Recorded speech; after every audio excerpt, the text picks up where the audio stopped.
Oh, and I'm going Hi, to this plug is my website. Marlene with Miami Ghost Chronicles, and I want to welcome you to another episode of Stories of the Supernatural.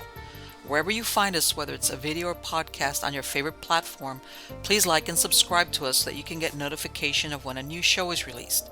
You can also find us on major social media platforms.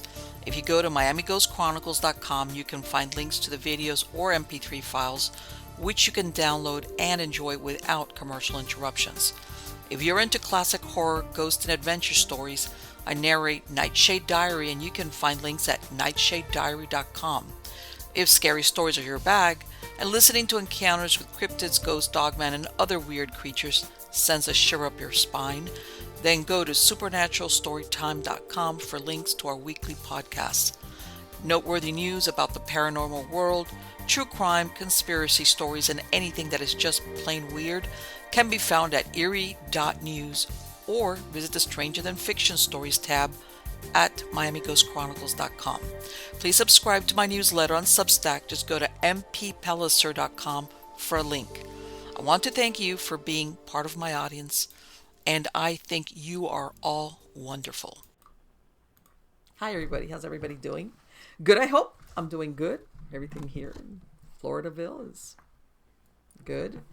Hot, sticky, even if it's North Florida. Yeah. And I know people have asked me because, I don't bring up the chickens anymore, how my chickens doing. My chickens are doing great. I'm just having to chase out snakes. There's what they call rat snakes around here. And believe it or not, one of their favorite foods is chicken eggs. They're great because they get your rats, which of course are attractive because of chicken feed, but yeah, they go for the eggs. So yeah, but it's like one of those love hate relationships. But all I do is I take them over to a side lot and I let them go there. But outside of that, everything is good. And again, I want to remind everybody, please sign up for my newsletter on Substack because again, this is where I do any announcements as far as new books, giveaways on Amazon. And like I said, in a couple of months, I will give out an exact date. I'm going to be releasing my latest book. And like I said, usually when I release the book, I have a giveaway on Kindle through Amazon, and that's where I announce it on the newsletter. But besides that, I have articles about different interesting things. And of course, I have links to old videos, which are still really interesting, and podcast links. And, you know, and it's like 2 or 3 times a week. But again, the Substack newsletter is the best way to, because sometimes, like I said, sometimes some of the videos or the podcasts are staggered. But as far as anything that's on the newsletter, I time it so that you know, it's you get it on time. In other words. So, but let's get on to the good part. And the good part has to do with who the guest is. This gentleman's been here before. He's great. His name is Allan Pacheco. He's a paranormal investigator, author, historian who leads private and history tours in Santa Fe, New Mexico. His extensive research covers ghosts and hauntings, UFOs and aliens, mystery beings, missing people, and more. He's a native Santa Fean and descendant of the Conquistadors. Allan is a leading authority on the high strangeness and supernatural secrets of the mysterious Southwest. Help me welcome him. How are you doing today, Allan? I'm doing very good. How about yourself there, Em? I'm doing great. I'm doing fantastic. And, no surprise here because, we were already talking about it. And we were talking because, he has a lot of experience and knowledge about Hollywood, and we were talking about movies. And I was talking to him that I'm sure Planet of the Apes, the original, by the way, I'm not talking about the remake, the original Planet of the Apes, I was telling him that's got to be one of the best endings that that I would remember as far as the unexpected what was that, the WTF, when he comes on the beach and he finds the Statue of Liberty, poking out of the sand. And I know you have some insight into that movie a little bit, Allan. What can you tell me about that? Yeah, okay. Well, at one time, I no longer have it. I Mm-hmm. have the original script of Rod Serling's Planet of the Apes. In other words, he wrote that story, and he did not get credit for it until No. decades after he was dead. So with the new prince, posthumously he gets credit for Planet of the Apes. Anyway, as good as that ending is of Charlton Heston and the lovely Nova there on the beach seeing the Statue of Liberty, that he's back on planet Earth outside of New York City, this original script, I think, has a much better twist. Really? So here it goes. All right, I'll make it as concise as No, possible. no, no. Just let's all details. Let's hear it. Okay. Well, he and Nova and Cornelius and the nephew and the Cornelius's wife, the chimpanzees, they escape and they come to the ship, and they're able to refloat it, and they're able to get it to work, and they're about to blast on off. However, they're just a few minutes more, and they'll be able to take off of this planet. And then the gorillas show on up with General whatever his name is.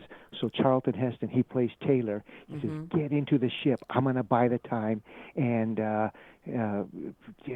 meet you, and I'll jump into the ship, and we'll escape. But we're not going to make it unless I buy you the time." So he runs on back through the canyon there, and he's armed with his carbine, and he's got some magazines, and he plays it cool. He shoots at the gorillas.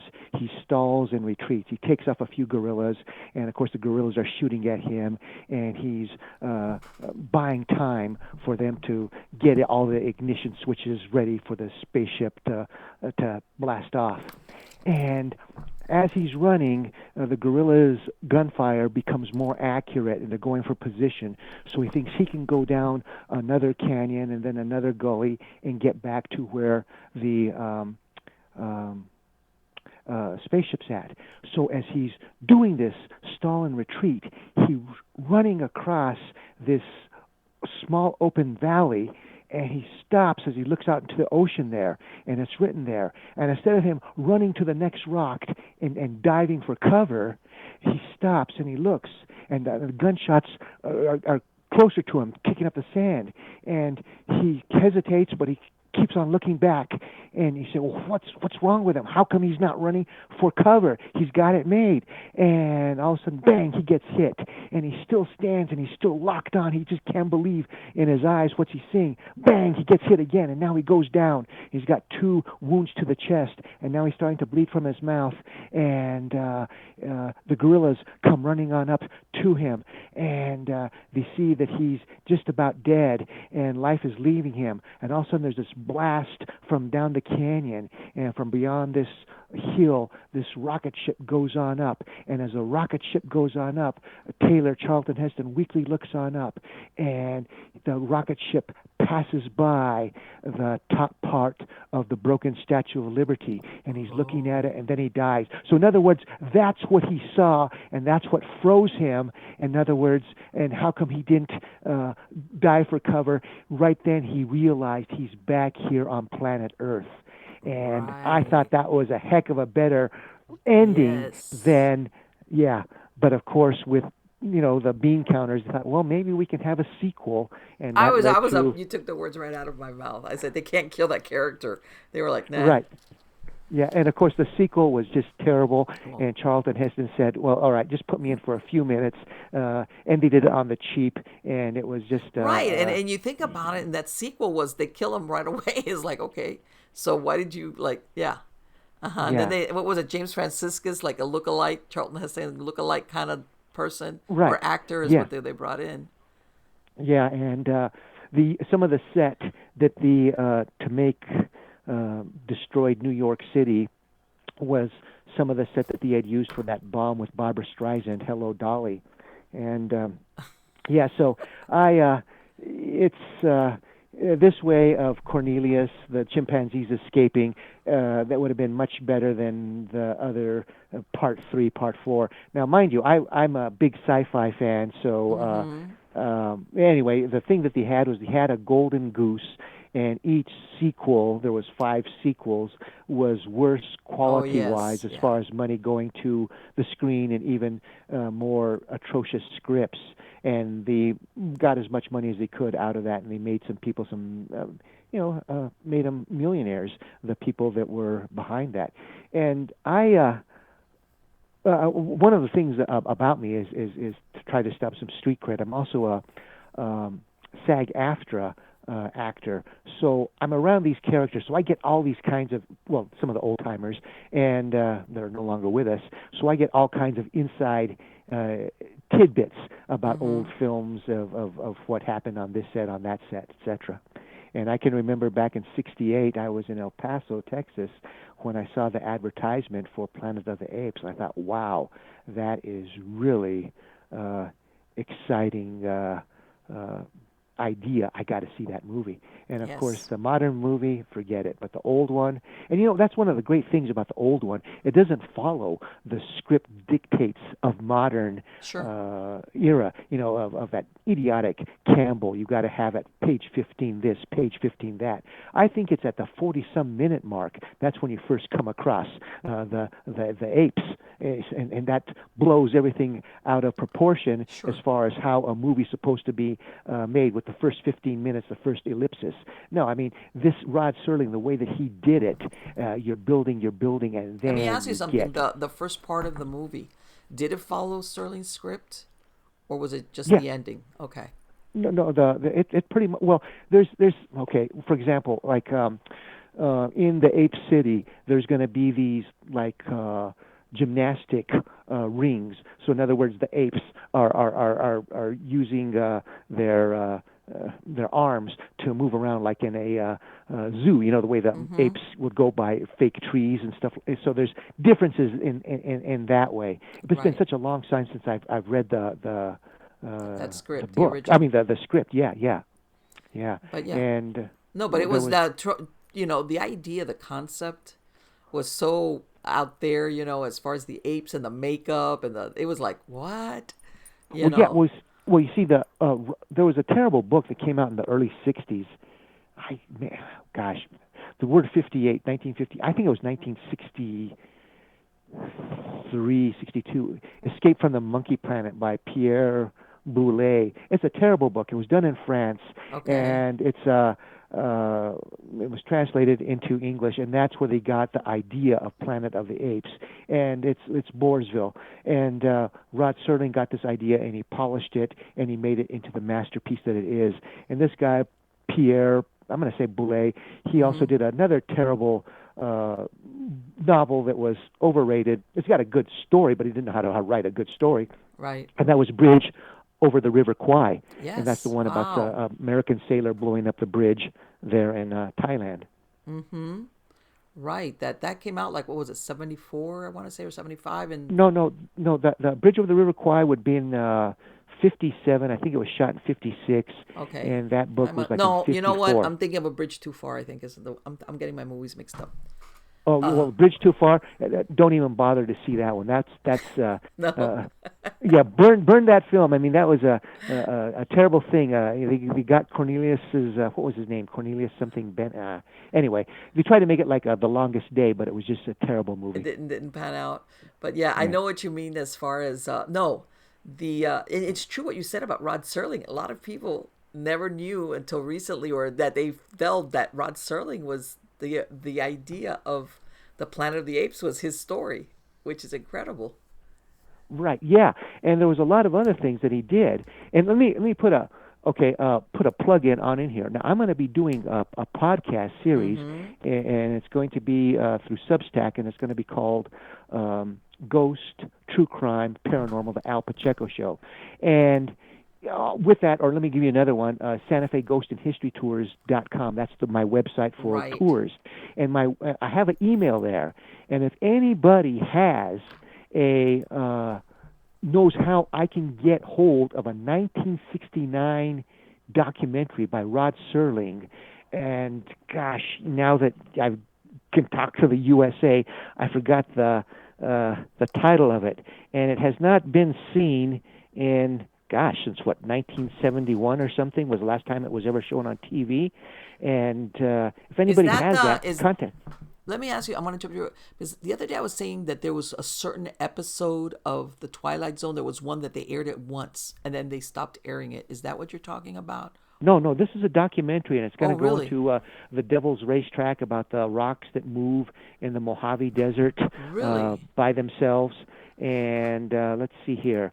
Let me see if I can get onto IMDb here and pick up the name of that place. Let's see here. Okay. I have to put under self here. Hang on one moment. But anyway, go ahead and keep on talking to me as I'm No, doing this no. here. You know what? Um, let's see. Let me see if I can help you there. Okay, because I know he did afterwards. You know that he did the night gallery, which was pretty Right. cool. You know, But I mean, it's a pale imitation but this what you're of the talking Twilight here Zone. is it was a standalone documentary. Right. Yes. Okay. And I forget which fuel company, maybe at the time it was Mobil, that sponsored it. And let's see here. And when do you think Gosh. it was produced? Like in the late '60s? No, yeah, for sure, 1969. Mm-hmm. And gosh, let me think here. Let's see if we got something here. And And yeah, because I know that. And you know what? okay, now I'm sorry. Go I'm ahead. gonna go ahead. No, I was always surprised that they had that when they did away with the Twilight Zone. You know, I when you look at it, you can't understand why they canceled it. But let me see. Hold on. Let's see. I got it. Now, it was shown in the USA in 1970, and it's called The Unexplained. Ah, okay. And yeah, and I've been trying to get a hold of that for 53 years, or well, I guess since 1971. And yeah, so if anybody has any information about that one, email Okay. me, and Okay. also with the And what's your just go to my website and you'll find it, and you'll see what it's all about, where my email is, or okay? and go that way. Santa Okay. Fe Ghost and History Tours.com. And of course, I want to plug my podcast one more time, and Sure. it's going to have all kinds of stories of paranormal crime. It's called Ghost True Crime Paranormal, the Al Pacheco Show. Let me ask you: And will you have it when you're gonna premiere it? Are you going to put it? You know, how are you gonna let people know if they go to your website? right, I have a bunch of coming soons, and Mm-hmm. now I'm going to start. Now the intro. It's going to be like a 6-minute intro telling about this podcast. That Okay. should be on up tonight, and you'll get how do you say, a base synopsis of what this show is going to be all about, and then I'm going to have some freebies, so you're going to be able to listen to some of the shows, be it Okay. Hell Cemetery, the Bruja Juana Chavez, and if you want to listen further, there's going to be a subscription page. Right. So you're gonna let get people get a taste of it. Right, exactly. Okay. And this is going to Absolutely. be like the Mercury Theater of the 1930s in 2023. Yeah. Well, there you go. Let me tell you something. Because you know, and I've mentioned it before in some of my other shows, Alan, that you know a lot of these paranormal reality shows. I'll go with that. After a while, they go to the same places. It's the same stories, the same Right, thing with just a different set of people running around in the place. You know, and after a while, it's like okay, you know, but they've done that. You know, they it's rehashed over and over as far as locations. So I love it when you're talking about places and stories that nobody's ever heard of. You know, you're not gonna you're not gonna have seen this, or I'm sure that maybe you have a lot of insight. Like I tell everybody, when you live in a certain place, you know, when I knew about a lot of things in Miami that you know because I was born and grew up there, about places and things and stories that I knew the scoop because you grow up there, so you know what's really going on, or about places nobody had ever heard of that were like, you know, had things going on there as far as let's say the paranormal angle. So I right. imagine with you it's the same thing. Whereas, you know, I know you're not going to hear this unless it's from me because I've been around. In other words, Yeah, I mean, for example, be it, hauntings here in the Santa Fe or Santa Fe area, ley lines here, dimensional doors, UFO waves, the Pecos Triangle. This is where people disappear, shimmers, and UFOs are seen. The strangest of histories, conspiracy, you name it. And then, of course, with other, uh, if when it comes to like filmdom, I can tell you all kinds of stuff. I'll tell you something else. You were mm-hmm. before we got on the air, we talked a little bit about Rosemary's Baby. Yes, right. That we were Well, talking about. I said this is around the time, where how can I tell you, the movie's changed a little bit as far as the ending. But go ahead. Yeah, we were talking about Rosemary's Baby. Yeah. okay, well, the thing about that was it's shot in the Dakota, and the Mm-hmm. Dakota is a very, large building there in New York City that has all kinds of negative energy, satanic energy. Mm-hmm. And for example, where John Lennon got shot, Right. uh, a little bit farther beyond that is where in the movie that woman jumps on out of the window and commits suicide. In the Not Rosemary's Baby. Really, you know what? I Remember? don't remember that part. I haven't seen the movie in a Okay, long time. this is before what's her name? Rosemary. Gosh, what's her? Uh, Mia Farrow. yeah, but what her character names was anyway. I know what you're talking about. Rosemary, right? It's like, yeah, I know. It's one of those It's things where a the last very name nice fades. Anglo-Saxon type of name Yes. that's very gentle. Yes. Well, anyway, that place where they filmed has all kinds of hauntings. Roman Polanski, he's up to his neck in Oh yes. Satanism. For Yes. example, one of his films is basically Satanism disguised as art. Is going to be Mm-hmm. Eye of the Needle, and that was going to be with Deborah Kerr and his wife, who was murdered there in Cielo Drive in '69. Mm-hmm. Uh, Sharon Tate. You know, she's not lily white innocent Oh herself. no no no. You know, You know she what? wa It's yeah, yeah. You're right. Keep going. she ended on up, drinking the devil's brew, the blood uh, gauntlet or whatever the stuff was in the cup there. When she ended on up giving herself to that satanic cult there in England, where Polanski was. Doing his film Eye of the Needle. And Polanski, you look at his films and what kind of a bad guy he was. Here's this guy. He says, "Oh, I went through World War II, and I'm a Jew, and I survived this, I survived that." I think he's a phony. Now, I've met some people that went through hell on earth, concentration camps, POWs, etc. There, that guy, he does not have any of that. What is it? Emotion, sorrow. It's Right. as if, well, maybe his father or whoever made a deal, and he was a capo or whoever it was, and he didn't suffer any of that. But there's Let me tell you something something. very twisted. I mean, let's face it. If you look at the storyline of Rosemary's Baby, it's very, from what I understand, there was, when they were living out there on Cielo Drive, there was, besides the cults and, Manson, there was a lot of drug dealing and, you name it, occultism, drugs, LSD, you name it. But if you look at, the Rosemary's Baby was her husband basically sells her out to be impregnated, Right. you know, by the devil. And, you know, I don't know, this is just me going off, but I'm thinking to myself, this, when they go in there and they kill everybody, including Sharon Tate, it's almost like conveniently he was not there. He was what, in Europe or something, you know. Right, he was.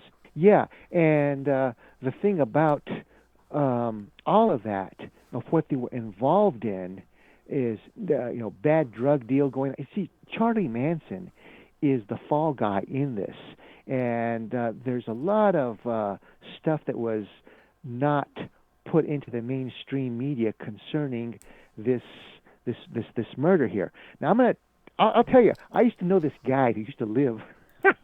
I know a lot of strange characters. I used to know this one guy. He's passed on, who used to live on the ridge line above the what was it, 1109 Cielo Drive or whatever. Right. Well, Yes. okay, let me. Okay, I'm going to get sidetracked on this. Let me get back to Polanski here. So anyway, this guy is bad news all the way around. For example, he rapes a 13-year Yeah, old, that's the and one. Yeah. he leaves for Switzerland, and then in the Hollywood higher ups, the honchos, applaud him for awards. Gosh, you it's amazing the hypocrisy that one finds in there. And then he's done a lot of other dark films Yeah. too, all with how do you say satanic type of Oh, themes. the Ninth So yeah, Gate was one of those last ones that he did like a few years what's ago. that? You remember the one, the Ninth Gate, the one with Johnny Oh Depp, yeah, that yeah, his yeah. current, well, I don't know if they're still married, but his wife at that time, was one of the central figures. Right. Yeah, Rosemary Woodhouse. That was Mia Yes, Farrow's. that's right. That's right. You're Yeah, right. It was a very yeah. waspish name. Yes.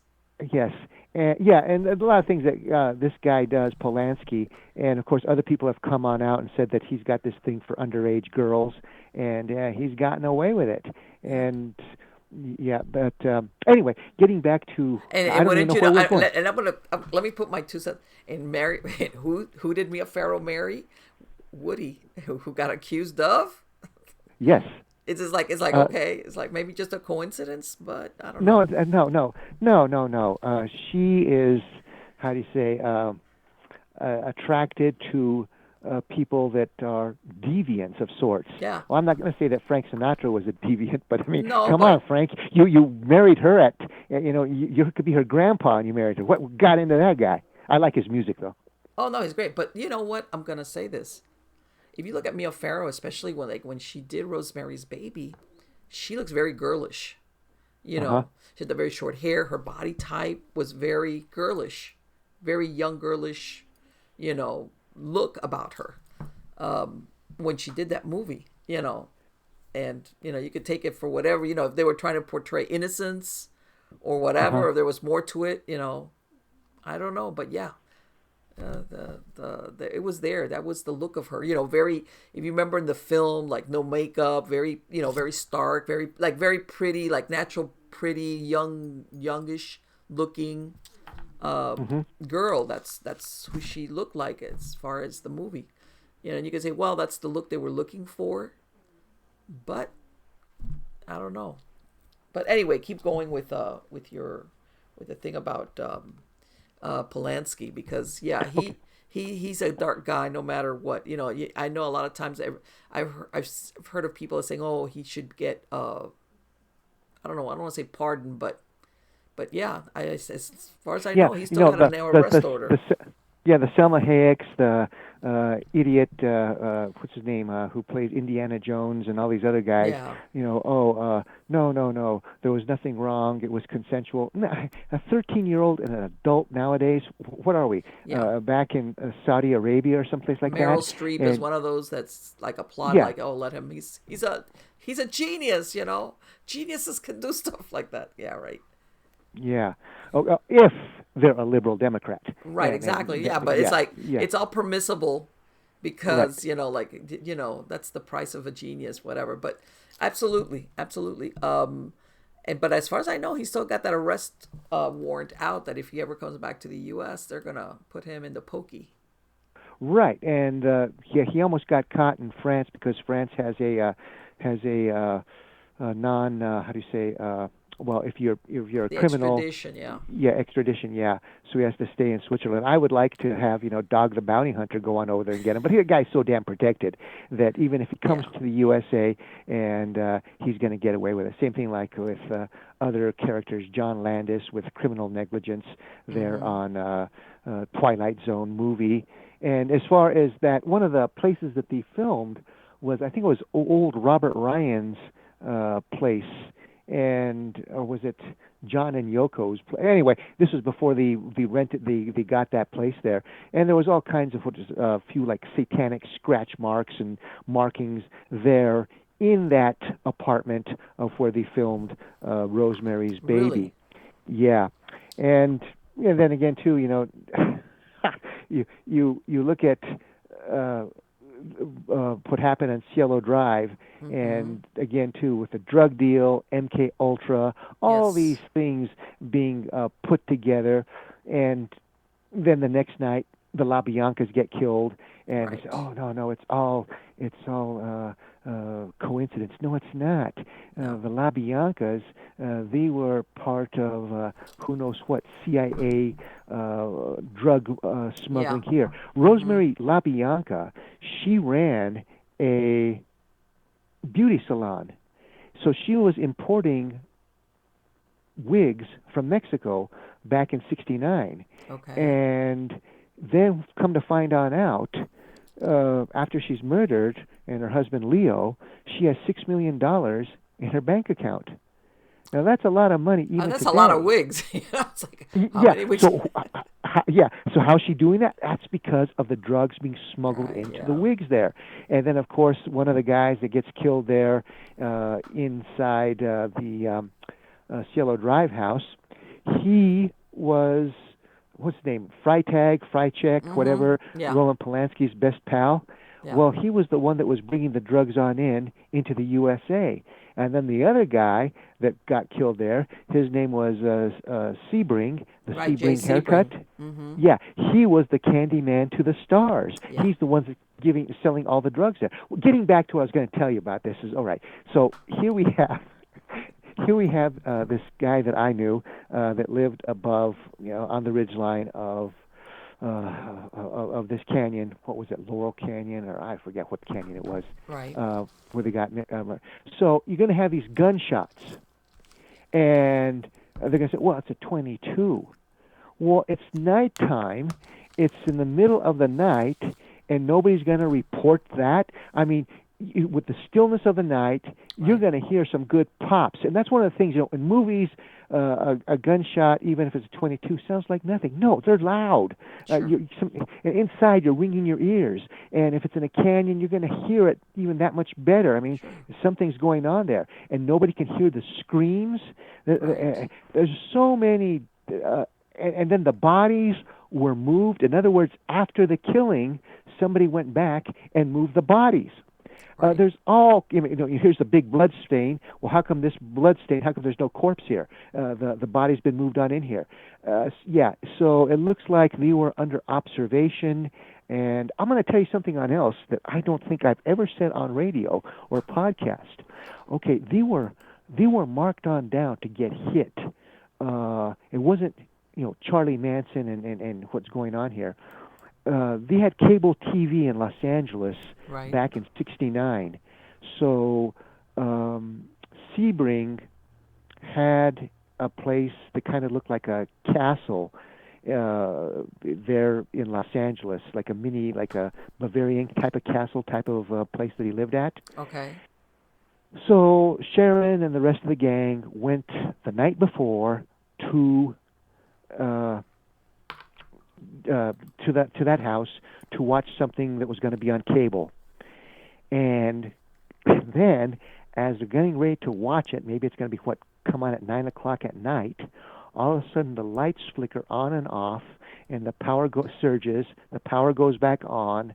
The line goes back on, but the cable is off.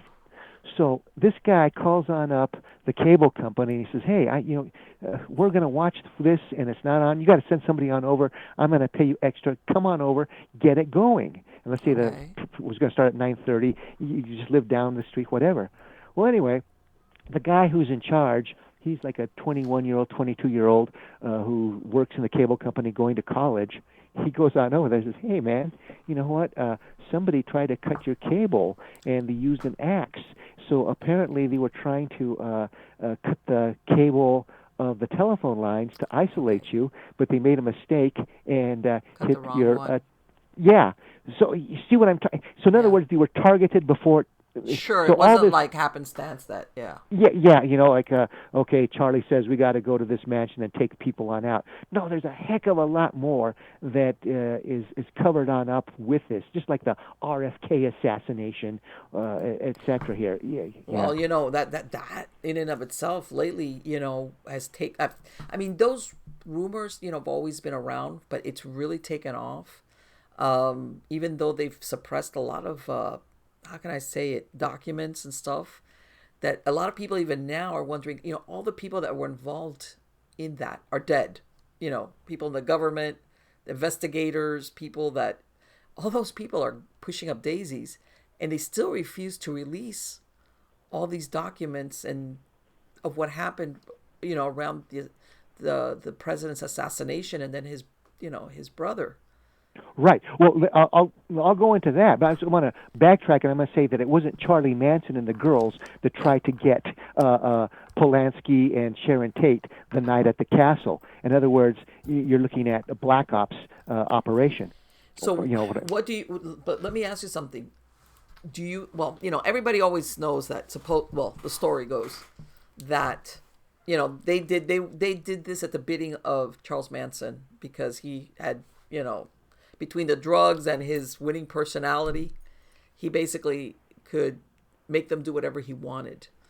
Do you think that they were used? That it really wasn't Charlie Manson, or that they? no, What do you think? he's the canard. He's the straw man, and I Okay. shouldn't say black ops. I say a very poor group of paid assassins to go up there and try to do that. In Mm-hmm. other words, Charlie Manson. He's got a winning personality, but he's not. If anybody's been around, felons, murderers, I don't know what you want to call it, military, ex-military, whatever. People that Mm-hmm. seen combat, they're going to have a different type of look. Charlie Manson will put on he's a tough guy, but he's not, Right. and he is. He's not the killer. He's not the brainwave.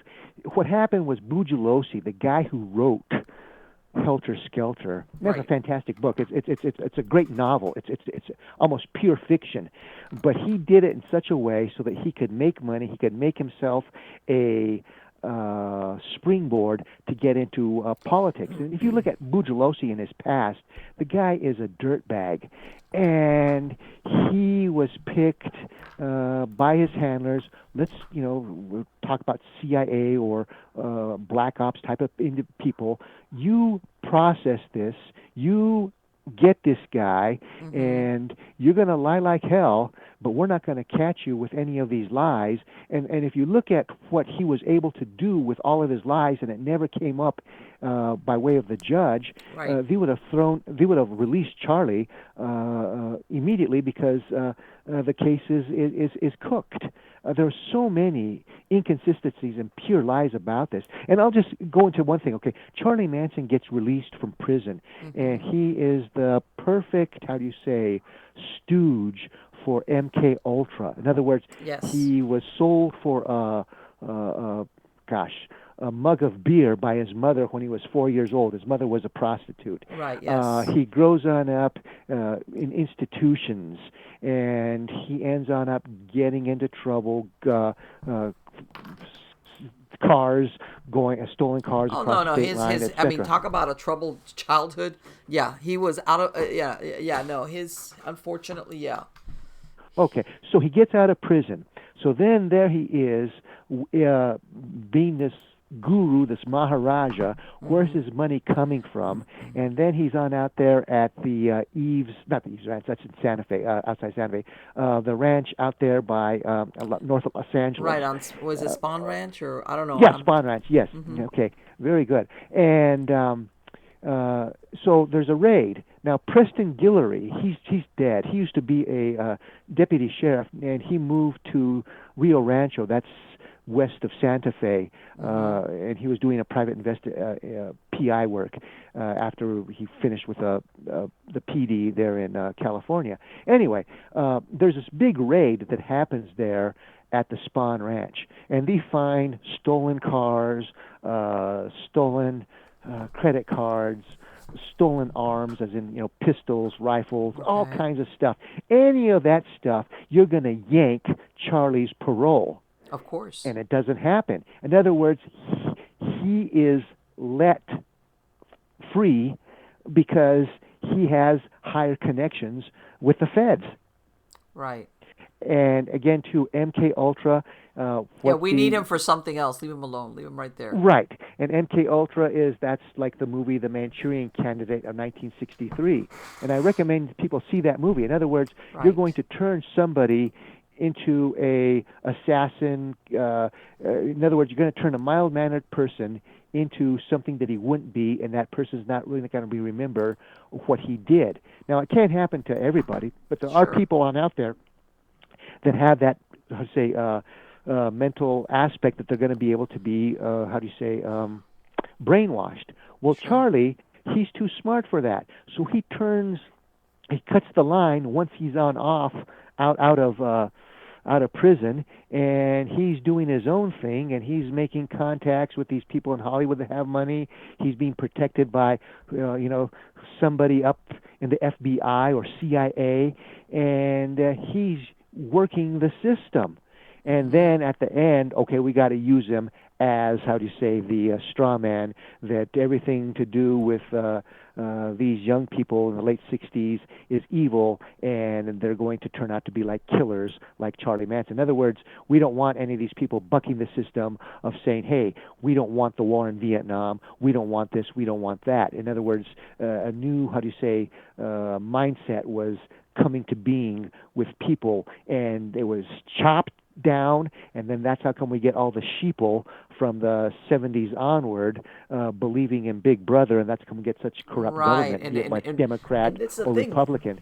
And you're right, and you're absolutely right. And if you look at exactly like what you described, Charlie Manson, his background, it was easy to make people believe, hey, this guy and his cult. And by the way, you know that one of the late, I can't remember her name, one of the three girls or three women that went to prison, I want to say like a couple of weeks ago, she was coming up for parole, and Newsom said, do not release her. And I had to laugh.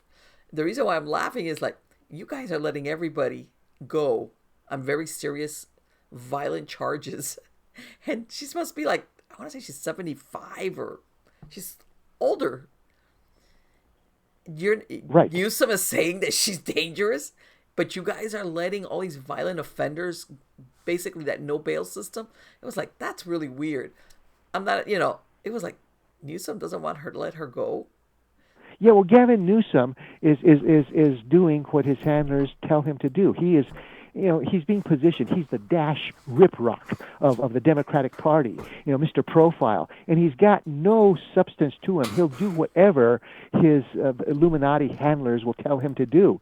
And getting back to that woman, I don't know Right. if it was Kasabian or whatever, but I'm going to tell you a little bit about um, um, this. The what they said concerning what happened there at Cielo Mm-hmm. Drive. These women were so blasted out of their mind Right. that they would confess that, yeah, I was on the moon that night, and it was made out of green cheese.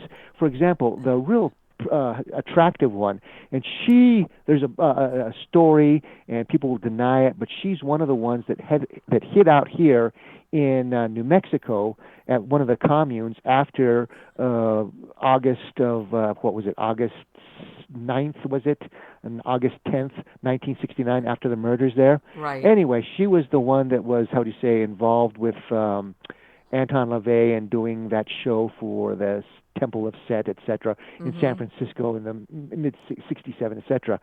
Well, anyway, so she confesses, yeah, I'm the one that stabbed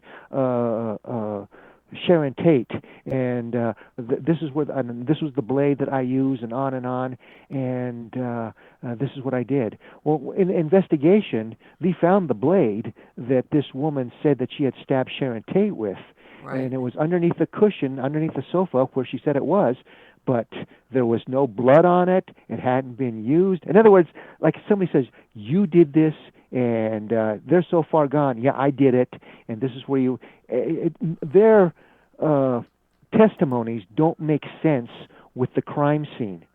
And Right. there's so many other things there that evidence of somebody on else there. It's Right. nobody. Yeah, When you look at it, and of course, hindsight's 2020. As far as like when you look at, you look at. None of these people I'm going to say were angels because I think there was a lot of drug dealing going on. You know, right. but if you could tell, Charlie Manson wanted the Beach Boys. He wanted to get into the music business. His is where he was going. This is what he wanted to do. You know that they Right. say that story about that he got kind of mad. That supposedly this might have been one of his motives because basically they flicked him off like, nah, you're not gonna get in with us. You're not gonna do that music career you're thinking of. It's not gonna happen. And they've used that as a reason why he came and he did that. But I agree with you. They're giving him a lot of like, that mastermind. I'm gonna get these people to do this, and it's like, yeah, this guy had a very poor education, Yeah. and he was, unfortunately, his background was very dysfunctional, and I'm not going to say he was a stupid man, but at the same time, he had a lot of barriers, and I think he was trying to do his own thing. And again, the commune, this was what was happening all over the country. That was, remember the communal thing, that commune stuff, which was going on in the 60s. This was all over the place, especially around what I imagine LA and San Francisco. Right. And Well, yeah, Santa Fe was linked to that, what's going on there in Los Angeles and San Francisco with the communes. For example, Old Santa Fe Trail, now what was called College Street, there was communes up and down, same thing on Canyon Road, etc. But I want to, getting back to Charlie Manson, yeah, he's brilliant in some areas. Then in other areas, he said, ¿qué pasó? No sé. And that's the way that guy was. Is when, what did you just do, and how did you drag me on into this? Right. Now, Charlie, as how do you say, as being, well, go ahead. I just lost my line of thought on I was gonna. It was kind of important. I thought about, Terry Melcher. Now right. He's the one that you said that Charlie said, "Oh, we're going to go up there. We got to get revenge, and we got to take out Terry Melcher." Right, exactly. Okay. Now Terry Melcher, he was the son of Doris Day. Yes. And he was as corrupt as the day is long. And he says, "Oh no, I only met this guy one time, and he got mad at me, and he was not, and because I won't produce his records." No. All of this other information that Bugliosi lied about, that's hard to get. Charlie Manson knew where Terry Melcher was living in another mansion there on Venice Beach, I think it was Venice Beach, and he knew all this, and he had met Terry Melcher numerous times.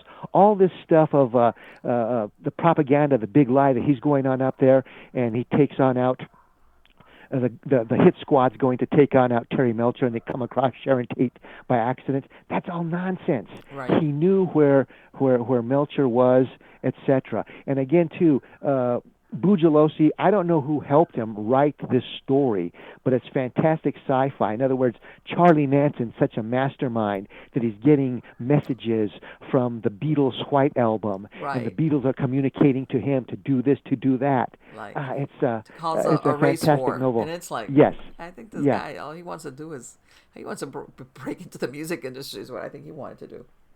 Yeah, and have his harem or harem, however you want to say it, and exactly.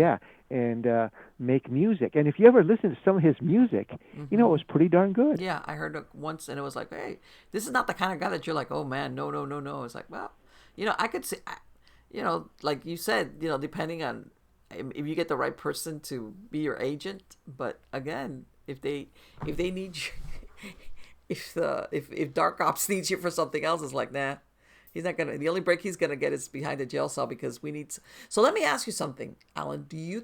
What do you think was the real reason why, like this lady who was the Folger heiress and Sharon Tate? What was the motive for killing them? Whoever it was.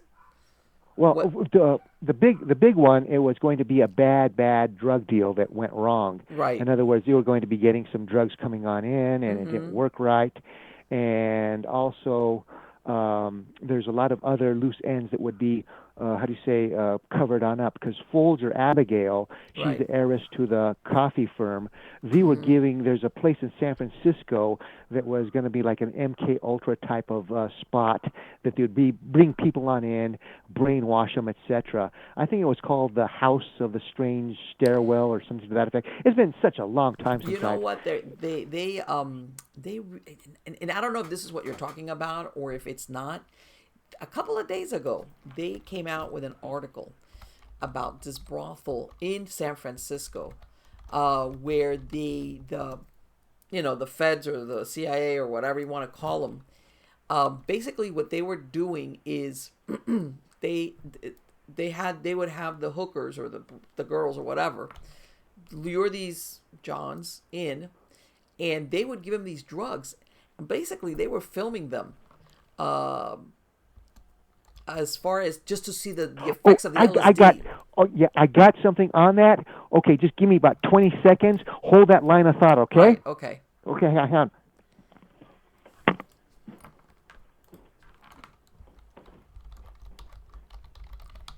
All right. This is really getting interesting. There it is. Now I found it. When it comes back, in case he doesn't. But this is when you read this. By the way, I'm going to ask him. It's called Operation Midnight Climax. Yeah. That's the kind of when you see, and I have a running joke with my husband about, when you see the title of a movie, it's like, I wonder what that's about, because the title gives it away. You know where this is going, because it's like, I wonder what that's about. Can you imagine? There's, these guys are sitting Go ahead. there. I was trying Go ahead. to find, well, anyway, I couldn't find what I wanted, but go ahead. You're right about, and about how do you say, blackmail, but go ahead, and I got something that I'm going to add to it. I was saying it's called Operation Midnight Climax. Right. So I'm telling the audience where it's like, they're luring these men into these brothels, and they're giving them LSD and these things just to, they're experimenting basically. And I was thinking, can you imagine this meeting of all these CIA, whoever it was, is like, well, what do we call this operation? We'll call it Midnight Climax. It's like, all right, somebody must have had a hoot about that. But right. Again, if anybody would have written ever a story, like you said, this would have been a great fiction story. And now it's coming out that they were doing this. These are guys that, okay, they're hiring a hooker, going to a brothel, but I'm sure none of them were thinking that they're going to get dosed with LSD or whatever drug they were giving them, just to see the effects of it. That's pretty scary there. Think about it. Well, here's two things. Okay, I couldn't find that paperwork that I wanted, because I did research on this decades ago, and some of the people that I knew concerning this. Anyway, they found some films there in the Tate Cielo Drive house. Okay. And the police said, well, you know what, that's just going to be Polanski's blue movies, some X-rated type of stuff, and we don't want to embarrass them. The truth behind it was that those movies, Polanski shot himself of Sharon Tate being forced or being raped by other men. Wow. Yeah. Wow. And then again, too, you think to yourself, well, what else was on there? Mm-hmm. Because you had all these stars going to the hearing, to the court drama, and being spectators. Were they afraid some type of information was going to come on out? I bet some of them were worried about that. Yeah, Yul Brynner, Peter Sellers, these type of celebs. Now, getting back to being doused with LSD, this goes back to Charlie Manson, mm-hmm. and these say, and back to the CIA, they say that the first mind control CIA acid, LSD, was sunshine acid or orange acid, and that was first, I guess, invented in 1968. Now, they're going to say that the first time that they tried this on a mass test was going to be in Woodstock in 1969 in August. Nay. That was here in Santa Fe that summer that this sunshine acid was being passed around. In other words, there's Charlie Manson, and people say, well, you can't prove this. Well, okay, I can't. I better not go down this road, but let me just say this. Charlie Manson was here in town, and there's a time in Santa Fe, and there was a time of where he did not report to his handler, his probation officer, for X amount of time. And during that time, him and the bus and the girls and some of the guys came into town, and it coincides with him not reporting to his parole officer there in Los Angeles. See, Santa Fe, you had a lot of very wealthy trust funders and hippie generation here as well as you had in Los Angeles. Now, it's not going to be wild like what it was there in Los Angeles, but you got a lot of strange things happening here. In other words, Santa Fe in many ways is a CIA petri dish. As I say this, right. Okay, I'm not suicidal, and if something happens to me... Right, yeah, just exactly. Okay, put it on the record. Yeah. But I'm going to try to take as many of them down with me as But possible. you know Okay, what? And yeah, this is so the thing that people don't realize. When you're on parole or probation, you're not even allowed to leave the state. right, yeah. Okay? So he's getting this, and of course, then you had this Jesus-looking fellow there going up Route 66 and going past Ashland, Kentucky, and that's where Colonel, what's his last name? Ends on up getting killed, and he is murdered, and he is the knives go through his body and straight and nail him to the floor. In other words, there is this guy Charlie Manson was being set on up as I say, the straw man, but he's also up to his neck with cloak and dagger as far as drug deals, messengers, all Right. kinds of things. In other Yeah, words, that he was. It wasn't difficult to convince the jury and the public at large that him and his followers were responsible. Like these weren't like pure during snow kind of citizens. In other words, it's like they're right. perfect. If we say that these people could do this horrible murder, people will say, "Yeah, yeah, I believe it," because they had that background and that turbulence all around their, whatever. It wasn't. It Yeah, wasn't. even today. Yeah, even today, you look at with the FBI and the corruption there. Yeah. The Russians are doing this for the Trump, Yeah. Oh Russian no, gate, no, and no, no, no. they're Let me tell you something. yeah, That now it's, I hate to say it, but not a lot of what's happening recently, especially with all these government agencies. Whereas before, you would have said like what you just said. People said no, no, and now people are like, I believe it. I believe it. I hate to say it, but I believe it. The well, the, yeah, the that's what I'm saying. It's the FBI, the corruption, and as faulty as that, and now it's been proven that there was no, how to say, collusion between Putin and Trump and that kind of mm-hmm, stuff. And it's the same thing as, exactly. yeah, what you're saying with the corruption there, and saying, okay, we got to tie Charlie Manson to this Right. murder It's here. like And, this is not a recent thing where they make things look a certain way, and that's not really what it is. Like, right. And for example, and gosh, there's the La Bianca murders. I know this girl, and she lived down the street from down the L from where the La Bianca house was. The La Biancas got murdered the next night there, right. and Bugelosi will have you believe that these women and one man. Got there, got dropped on off. They're all grungy, and they are in essence, a very ritzy, WASP Jewish neighborhood. Mm-hmm. Doctors, attorneys, this kind of thing here. And they go into this house. They kill these two people, Right. and then somehow, some way, they're able to walk through this neighborhood. And then they go through some fences to get onto the 5, and they hitchhike back to Spawn Ranch. If you had hippies there in that area looking that grungy, and I mean, you would have called the police on them right away. I mean, it's just, the story is just insane. It doesn't make any Right. sense. Right. And you know what? And and this is the thing also. And let's go back to that time. People that lived in that area or would understand exactly what you just described. But if I live in Florida, let's say, for example, or anywhere else in the United States, since they don't live there, they don't understand the concept exactly of what you just said as the neighborhood, as in, hey, any stranger, especially these hippie types walking around, they would have had a cop car come up to them and say, what are you guys doing here? Like right away, because Yeah, somebody would have heard their dog bark or something, look out the window, hey, what is that? And yeah, but unless you were living in that area, you wouldn't understand exactly what you described, how that's, hey, people walking around a neighborhood, especially if they're trying to act kind of like going through yards. Yeah, cops would have responded. Somebody would have called the cops right away yeah. and told them to go And up then there.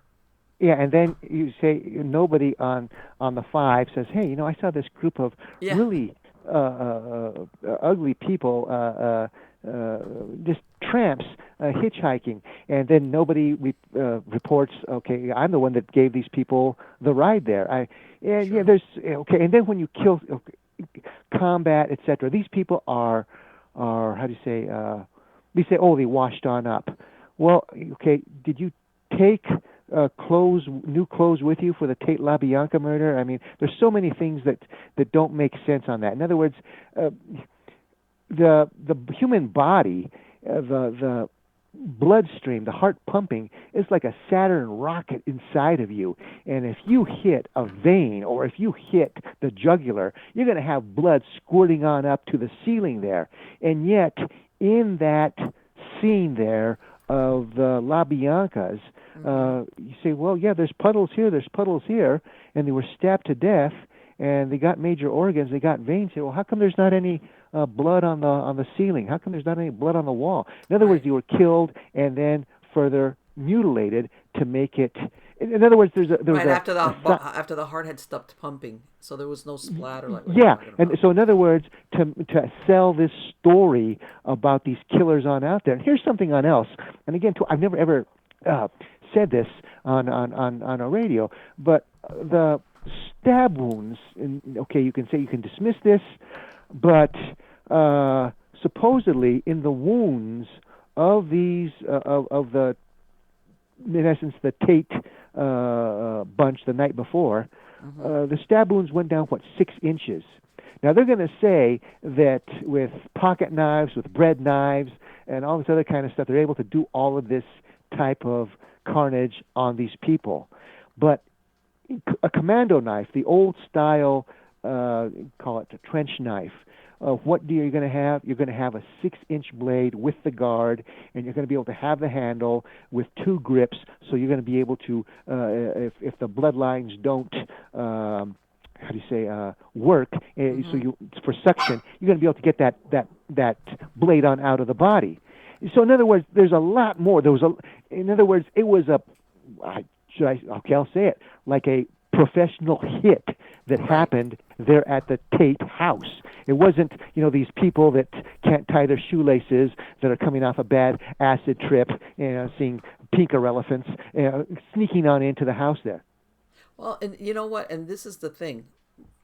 Again, like you said, they're young, but like you said, these people are doing drugs on and off, heavy drugs. This is not just smoking pot.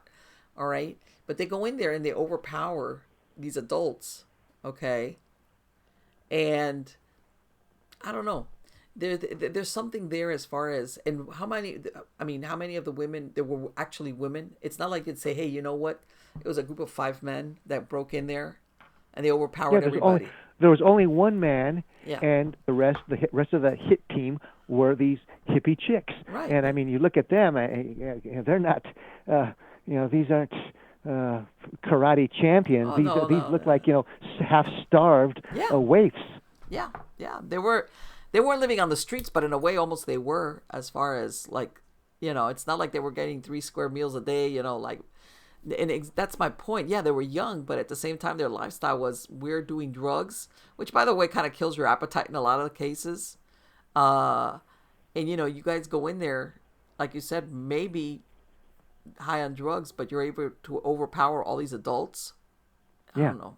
and the first person that supposedly gets killed, that's going to be the guy in the car, Right, the one who's leaving, and yeah. that's gunfire there, and nobody reports that. And again, too, you look at this was even a richer neighborhood there, the Cielo Drive area, as compared to where the La Biancas. This is where you got, gosh, what, up the street or down the street. This is where Ginger Rogers and her, what's his name, Pierre Dumont or whatever his name was living there. You got all these people there, and that are very very wealthy, and nobody's going to report gunfire. You don't hear gunfire there in that neighborhood. Right, like people are going to pay attention, in other words, if they hear some shots going off. Yeah. So was it again too? Was it done with a silencer? Mm-hmm. And of course, all this other stuff is just red herring. Oh no, no, it was done with a revolver with no suppressor. There's so many things in that, and I keep on repeating myself. Do Yeah, not add right. up. Right, no, exactly. But again, like you said, if you choose certain people, what's the word I'm looking for? Patsy? You Yeah. choose a certain ones that when you bring it forward to the public, it's like, oh yeah, they look the type. Yeah, Yeah. for sure. They were in a drug crazed killing spree. Yeah. And And Yeah, and then it just like kind of like Oswald, being the how do you say the patsy for, and he starts figuring things on out, and so before he can tell his story, Ruby kills him there in Yeah. '63. Or for example, classic example would be, and we mentioned this a little bit before, would be RFK with Mm-hmm. Sirhan Yes. Sirhan, and Yes. he was the perfect patsy for that crime. And now we have RFK Jr. running, Yes. and that's going to be interesting to see if he. Well, I hope nothing bad happens to him, but You the know what? curse and all that kind. Unfortunately, I've heard a lot of people say, like, yeah, it's like nothing. Hopefully, nothing will happen to him. You know, the only thing I can say, and I don't want to say anything is impossible because obviously nothing is impossible, but the public of the 60s and the 70s who would blindly believe anything that the media and the government, whatever the concoction was, that public doesn't exist anymore. That American public does not exist anymore. People are very, what is it, black pilled or cynical. They've been brought to they've had to open their eyes, even people that normally don't pay attention to this. So no, it's a different type of public than what was happening 30, 40, 50 years ago. So I don't know, but anything is possible nowadays, believe me. As a matter of fact, while we were talking, I got I got this thing that they indicted Trump again on federal charges for that.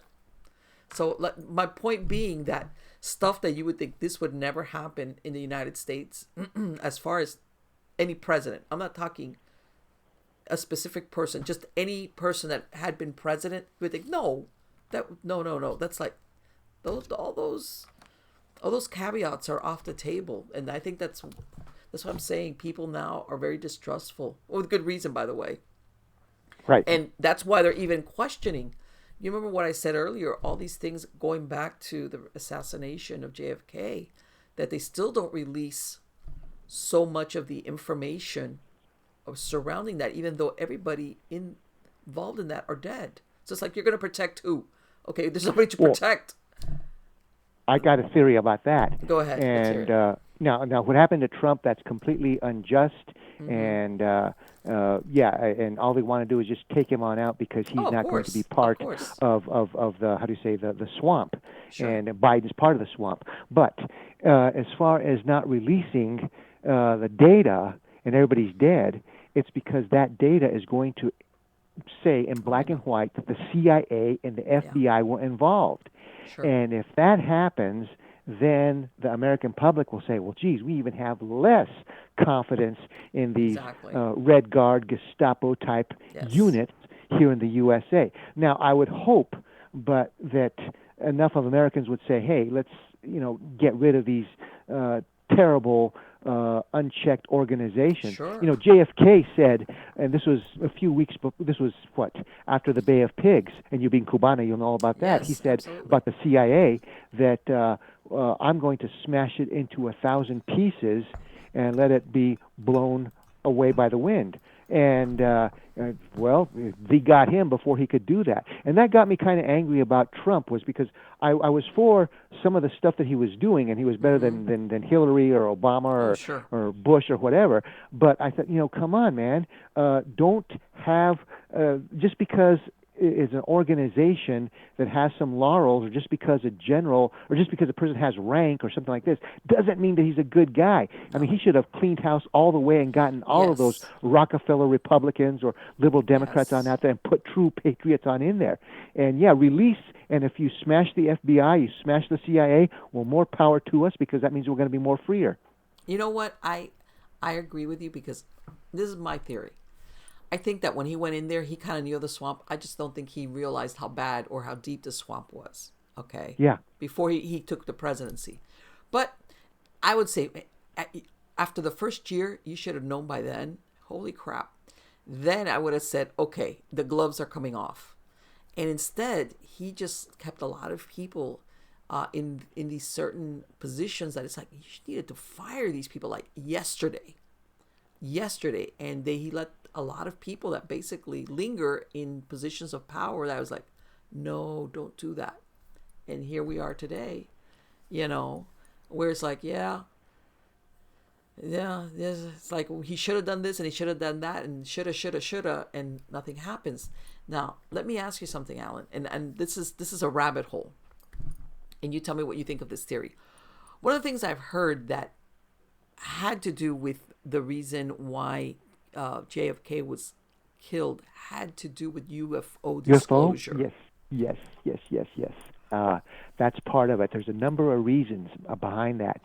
Okay, a number of reasons why he got killed. Okay, I'm going to go to the UFO at the last. Okay, number one, he was going to break up the CIA. He didn't want Mm-hmm. that. Or I Sure. say not number one. I'll just give you the reasons.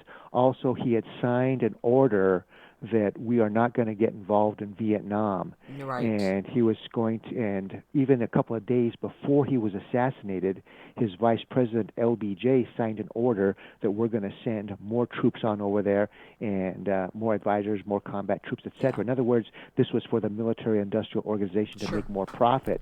So Yeah. he wrote that order 2 days before JFK was going to be assassinated. He knew it, and this was the Right. deal that he made.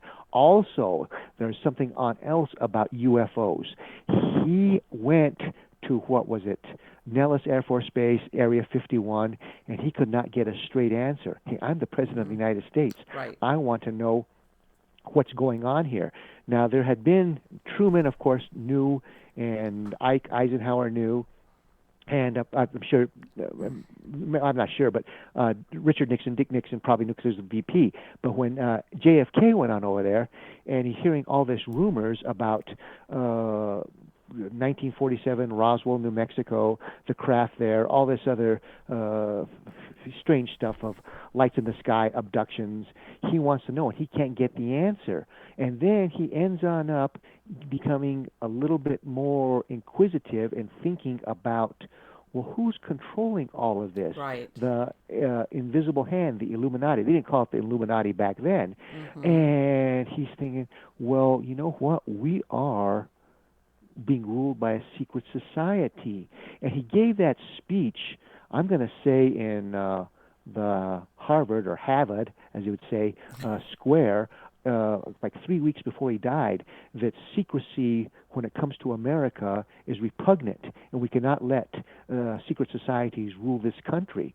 So he was going that way, and in other Right. words, he had started to become his own man. He was out of the shadow of his father, Joe Sr., who had had that heart attack, and so he was making his own moves, and he saw what happened with the Bay of Pigs trusting the CIA, Sure. and yeah, so they took him on out. And then RFK, his brother, he ends on up. Looks like he's gonna be the next Abraham Lincoln, and Mm-hmm. he ends on up getting killed.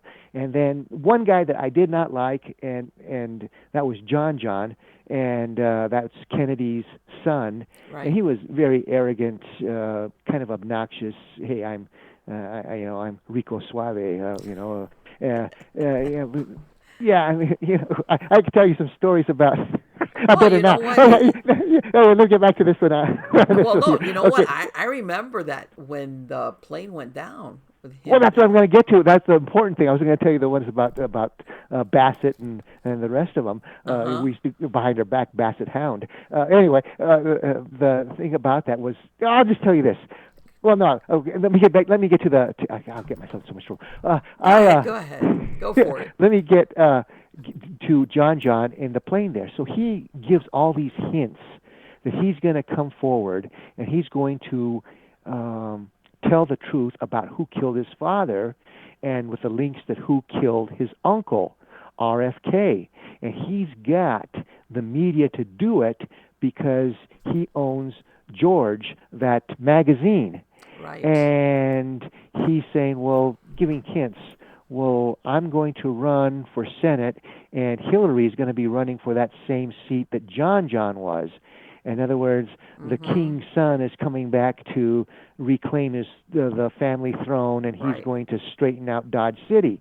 And John, he was, as I said, because he had such good security under Aristotle Onassis, he became a slackwire type of character, and he thought that he was bulletproof and that they couldn't get him, and he was going to set the world afire with who has killed his father. He hinted about George Bush, Bush the First, doing Yeah, he was and involved in Bush the the First was involved CIA. in it. Yeah, and then he has that mysterious crash outside of Martha's Vineyard, and he goes down, and there goes that. And the other Kennedys, they've been corrupted. Wine, women, and song. As long as they get some power, they're not going to go into it. But then RFK Jr., I don't know what happened to him. He's had two wrecked marriages. He's on his third marriage, and I guess some way somehow he became mature, and he said, "I've been disgracing my father." This is what I'm Right. supposing. I say, you know what? I've got wisdom now. I've only got so much time left in this world. I'm going to be a credit to my father. I've found Catholicism again. I'm going to go on out there and become a crusader and tell the truth. Now, if he gets in there, and I hate to say this, but I mean, I would not be a bit surprised if he and Trump do not get assassinated, I know that. I know because it's like, yes. because he's got a lot of inside information. I can go into great detail about the RFK assassination. I've studied it and written about it and done all kinds of things. And I can remember June 5th, 1968, like it was yesterday. And I had a premonition a couple of days before RFK got assassinated, and sure enough, it happened. And you know what? This is,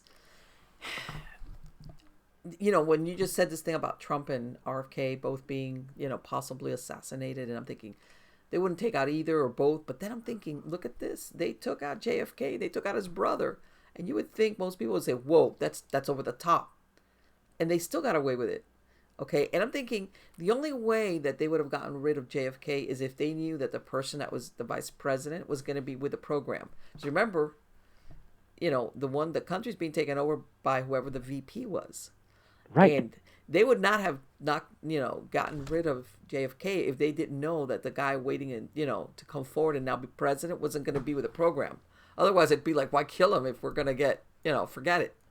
So, yeah, and I've heard a lot of disturbing things about LBJ as far as his behavior and, whatever. Not the best guy, but yeah, I do. I've seen him talk. I seen RFK talk, and of course Trump, because he's and I'm thinking to myself, oh my God, you fear for them. Even how's this? Even if you don't agree 100% with their policies, one way or the other, I still look at them and I'm like, man, I'm worried about something happening to one of these men. Right, because they're not cookie cutter politicians. And Yeah. the thing about JFK and RFK back then, same thing with Trump and RFK Jr., is they come from tremendous wealth. Yes. So in other words, they're not beholden to the power brokers, the corrupt Illuminati power brokers inside the Democrat Party, or the rhinos, Republicans in names only, in the Republican Party. So that's how come they are mavericks, and that's how come people that are, aligned with the invisible hand society do not want these people to get on in. But you see, the thing that I'm concerned about is that right now we got a media that is, the best media in the world that can be bought, and they've been bought. And Sure. we got same thing with the rhinos and the liberal Oh no, let me tell you Democrats. something. But the media, forget it. For nobody, Yeah, I can't think of and here anybody we that are. believes the media anymore. Yeah, and here we have all this money going to Ukraine, Oh, and here we have the borders wide open. We have drugs coming on in. yes, fentanyl. My God. Illegals. We are now dependent upon foreign oil. The country's falling to pieces. The only way that this country can fall is if we, from the inside out, and that's what Biden and Kamala and the rest of the gang are doing to this country. And you say to yourself, because the school systems are so bad and the universities, don't you people or don't you politicians, well, you don't even give a damn, but you could say, well, hey, look at the instant replay of what happened in Afghanistan in backing Kaharzi. Or go back to South Vietnam and backing the corrupt President Chu. I mean, in other words, you are backing gangsters, Jesse James is going to be 100 times better if you could reincarnate him and put him in power Sure. of Ukraine than Zelensky. Zelensky, his Let me government tell you something. was Have put you into seen? power by the CIA. There was an elected government before that, and the CIA toppled it like 6, 7 years ago, so they Yeah. could put that in there to try to get to try to get Putin involved in a war with NATO. Sure. Yeah. And you know what? I'm gonna put on a little thing here about the fentanyl, and I'm not gonna say the circumstances, but about 3 weeks ago, I was in a Zoom meeting where they had certain judges. We were discussing certain things, and I'm talking about Florida, but I'm sure this is duplicated. And one of the judges is making an observation that fentanyl has obliterated the meth. There's no more problems here with meth tweakers because fentanyl has steamrolled meth. That tells you how bad it is. Right. Okay, you know how before you would hear about these meths and the meth labs, Breaking Bad, that kind of stuff. This was like, like the whole series, which of course was, art imitating life kind of deal. Well, fentanyl has become so cheap and pours so much, like you said, through the from the southern border all over the place, that there is no more meth problem because the drug of choice now is fentanyl. All right, and that says to me that says a lot, by the way. That says quite a lot. Yeah. When you Yeah. realize if anybody ever wants to understand the scope of how big the fentanyl crisis is for one drug to come and just erase the trade or the popularity of another drug. Right. And that to me was like, if anybody, I mean, you have to be, how can I say, because you hear a lot of these people sometimes that are affected by it because they've had a family member or somebody close to them that's taken fentanyl and they've died. They've one of those deals, but you don't have to be that close to it to realize what a danger this is, how horrible it is. Okay, as far as for our society, period. I mean, come on. Then let me jump over real quick to this guy Zelensky. Have you seen that video of him that he did? I think it was, of course, pre-presidential, where he's doing like a dance video with high heels on, with black leather. I hadn't Yeah. seen that till when it came out. I was like, are you kidding Well, there's me? another one that's even worse than that. Really? I hadn't seen that one. Yeah. Well, in other words, he is. I'll try to clean this on up. I haven't seen this, but this is what I've heard, that he was playing the piano with his love machine. Are you kidding me? Oh my I God! am No, being I gotta serious. look that up. I've gotta find that. Now, the thing about that is that you see, he was an actor. He looks kind of like Dustin Hoffman. Right? And Yeah. he's one of those Yes. sold out SOBs who is going to, I'll do anything to gain power. And he was the male prostitute. And then there's, what do you call them? Gigolos there in Ukraine, etc. Okay, I'm with some high-ranking people, and I've got some smarts, and you back me, I'll be your boy, and go from there. Now, is he going to go down shooting in Kiev with a Kalashnikov? No, he's got a bag of cash and a golden parachute, and he's going to end up in Rio de Janeiro when the Yeah. spaghetti hits the fan there in Kiev and the Russians roll on in. And, yeah, so this was all set on up. And look at Biden. When he's talking about when there was a legit prosecutor there in Ukraine saying, Yeah. we got to see about your boy, your son, with what he's doing here is illegal. Well, you're not going to get the money from Obama. Well, son of a bitch. 6 hours Oh, later, he was like they boasting fired. about that. He was Yeah, boasting about that. yeah. And again, you say to yourself, "Geez, Louise!" I mean, here you have the FBI that's covering for this guy. You got the stolen election. You got all these Mojado drug mules coming across the Southwest here, and they could stop them, and Yes. they don't do that. So, yeah, you say to yourself, well, the next election, if it will be legit, or is it going to get to the point of where the pendulum's going to swing so far that you are going to have civil war? Well, this is the thing, with this thing. I remember when Zelensky, when he was getting voted in, and I remember saying, "Oh, the people of the Ukraine, this guy, like he's a common man. He was an actor, comedian, and the people have voted in the common guy." I remember this. There's a lot that was omitted, but of course, this is Ukraine. Like everybody says, what does that have to do with the United States? But Yeah. but of course, this is when you don't know any more than that, because this is on the other side of the world. And Well, I then can tell come you to that. find out that unfortunately, we're involved, very heavily involved in what's been going on there. Yeah, we toppled the government that preceded him, and we put Zelensky and his cabal in there. And one of the things that has not really come on out was we also had some top secret, biological labs there Biolabs. in Ukraine. For the next Yes. COVID-20 or whatever, that kind of thing. And also Chucky Schumer and the rest of them, they're acting as if Russia is under the rule of Bavaria or Joe Stalin, or you want to call him Joe Stalin, whatever you want to say his last name was. But no, Russia is a more Western country than any other Western country there is, and they are, have family values, and they're terrified of what's going on with NATO, because NATO is in essence the Fourth Reich that's coming their way. You remember when we did the treaty with the USSR at the time, and break down the wall. And Right. we promised, and this was with what's his name? I forgot the name of the last Russian Politburo dictator. We're not going to move NATO any farther eastward. It's going to stay there at the Right, I German remember. border. Yeah, well, that hasn't happened. Now we're in Estonia, we're in Poland, we're in Romania, we're in all these countries right next to Mother Russia. And, you think about what has happened to Russia. Now, with our history books and its propaganda, these say that, the Russians lost 20 million people in World War II. No, it was a lot more than that. And after World War II, there was talk about 40 million. Oh, that can't happen.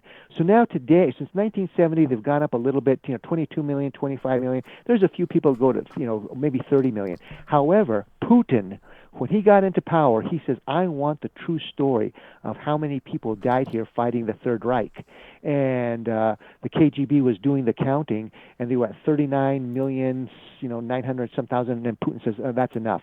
So you can see how many people died in this Terminator war, like the Terminator movie, because that's like what it was. The Third Reich had these machines and these very good trained soldiers. They'd be like Schwarzenegger wiping on out a police station. So it takes 100 Russians to take out one, Third Reich soldier, that kind of thing. Right. The bloodbath was incredible. So now we're arming a country that's right there on the border of Russia. And then what happened was Putin says, you make Ukraine neutral. We'll give them a sweetheart deal, but we don't want them part of NATO.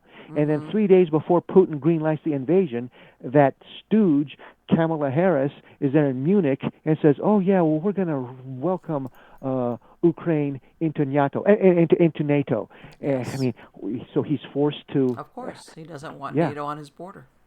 Yeah, well, would we not? Well, under Biden we would, but under any decent president, we won't want combat troops of Red China there in Juarez or Tijuana. Of course not. Well, I was gonna say you're right. Depends on who's holding the presidency or whatever. It's like, it's very how can I say? It's very disturbing. Again,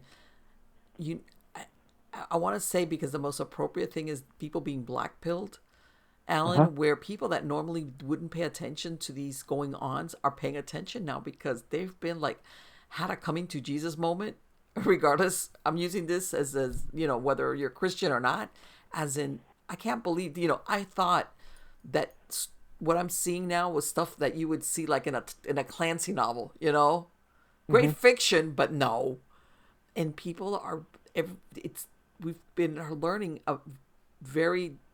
in a very difficult way that this has been going on in our government for years, for decades, and I'm gonna, I'm sure that you've heard that there's also the fear besides the, you know, I mean, there's so many things going on that, we just finished going basically that they rescinded, all of a sudden they rescinded all these COVID restrictions, et cetera, et cetera. And people are like, now people are very cautious. And I'm going to put this out there. This, by the way, this story came out, was it either yesterday or today? Okay. And it's in the New York Post. I'm sure other papers are carrying it, but they came out, as a matter of fact, no, it's today. And it's basically talking about what they call the Mayo Clinic, okay, tested for bacteria this is a 50% fatality rate. This is the Mayo Clinic in Arizona, all right, that causes a disease called melioidosis with a 50% fatality rate. And that one of their lab workers got infected back in 2021, 2 years ago, at their lab there, all right? And then after that, basically they kind of controlled it.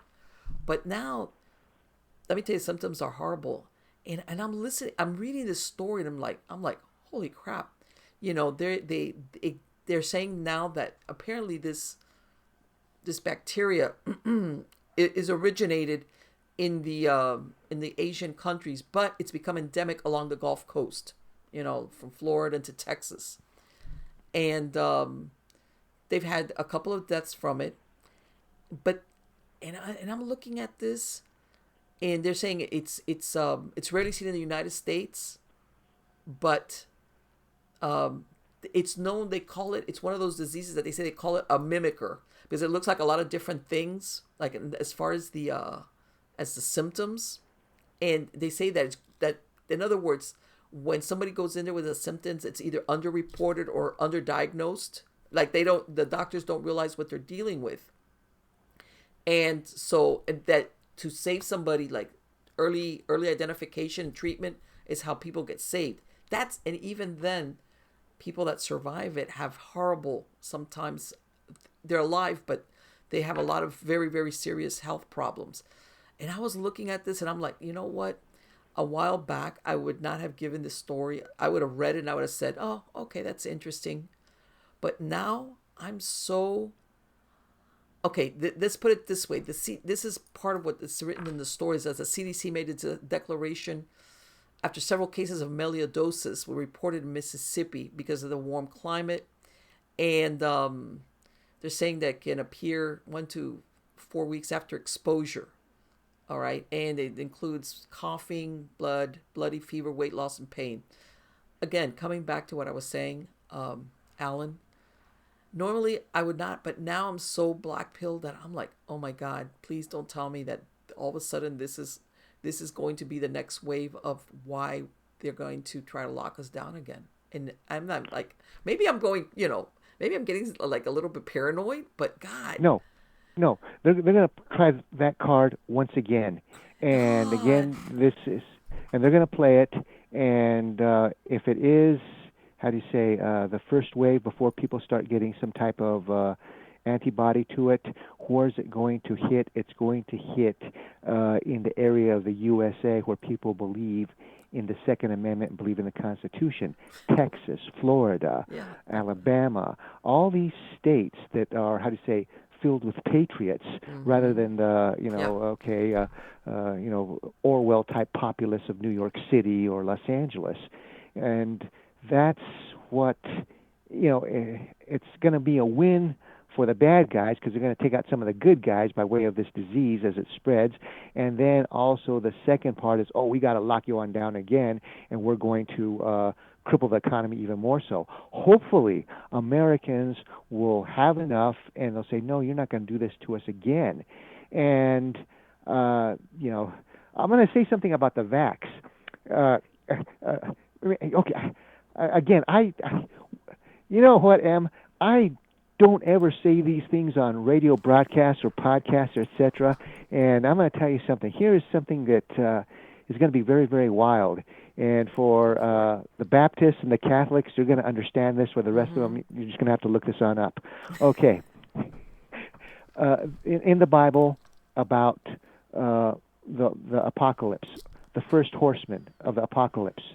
He's riding a white horse. He's wearing a crown. He has a bow.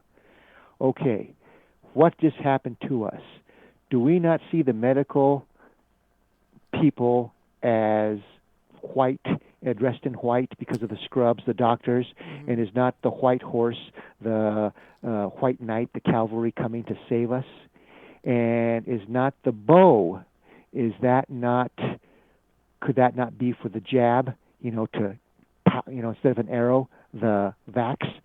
Sure. And then what is this Mr. Death wearing? A crown. In Spanish, what is crown? Corona. Corona. Yeah. Yeah, Corona. corona. See where I'm Mm-hmm. going with this Yeah. on over here?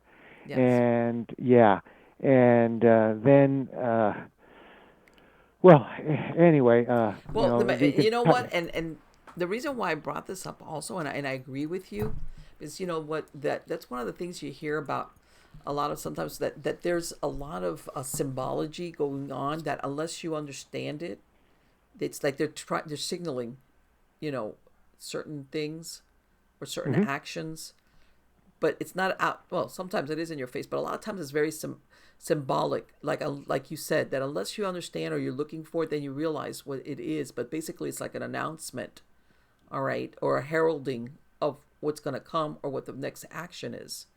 All right, like they can't keep it to themselves, but we'll put it out in such a way that people won't run for the hills. Right. And this same thing right now. When I was reading that thing, it doesn't tell you. I'm like, okay, so how did this disease or this bacteria that's not originally here, how did it get out to the Gulf Coast? How did it become endemic there? How did that happen? They leave that out. Like, all right, how did something, how did that happen?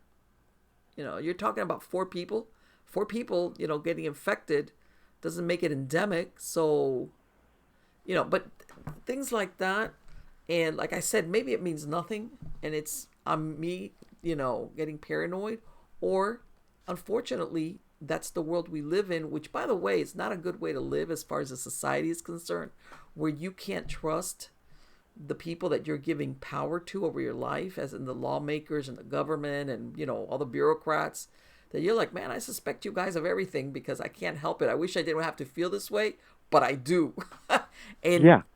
it's like, man, no, that's not a sustainable way of life, to be honest with you. It's not. This is not a sustainable way of life. Hmm. Eventually something's got to give. And like I said, because I remember, like, when the COVID thing at the very beginning, when it was taken, I think a lot of people, rational people, got wigged out. They were scared, like, what is this? So I understand where a lot of people were like, okay, what do you need us to do this? Okay, for what was it, 15 days? What was it that they were asking for? Oh, in 15 days you can take the masks off. So I think a lot of people went along with the program because they were trying to be like, hey, we don't want to spread this disease around. But now we're not like I said, we're not the same populace that we were 3 years ago. We're not. Well, okay. I hope you're right. No, But if there's please don't. if there's a big how to say, if the drop of the biological bomb on gosh, I don't know, Little Havana in Miami, Oh, sure. or something like that, then they say, oh, well, look at all these people are dead. We got to do something about it, and we got to have martial law. Of But course. that's, I hope that you're right, that the people say no. When this happened with the mask, the mouth diaper, Mm-hmm. I thought to myself, you morons, this is a Yeah. marathon Yeah. of stupidity. You're going to Yeah. believe these people who got us into all these foreign wars, and now Mm-hmm. you're going to say, oh, it's only going to last for 2 weeks, oh, it's going to be a month, and we're going to shut down this. You do not shut down the economy for this. Of course not. And I saw it, and no way. I said, yeah, land of the free. No Or way, you know baby. what? Let's close down the churches, but the liquor shops, we got to keep those Yeah, open. It was like, are you kidding me? I remember like thinking like, what? You yeah. know. So you have all these people that need help from AA, and they can't go there, but they can go to the liquor Right, stores. but You the can go to liquor the store, by the strip way, joints. if you want to Yeah, fall off the wagon, we'll make sure you can fall. It's like, Yeah, yeah, and you can't go to church, but you can go. Yeah, and only the big box stores are going to be open, yes. and all the mom and pop stores are going to be closed. Yeah, Mm-hmm. and I thought to myself, the education system has done exactly what it was designed to do, Yeah. to dumb down the people. Yes. And I, there was this. I remember the. I live in a completely different environment than the South. I live in Santa Fe, and Santa Fe's there's a lot of transplants from New York City and Los Angeles that are liberals, and I mean, wealthy, attorney, doctors, stuff like this, and they go along with Big Brother about what.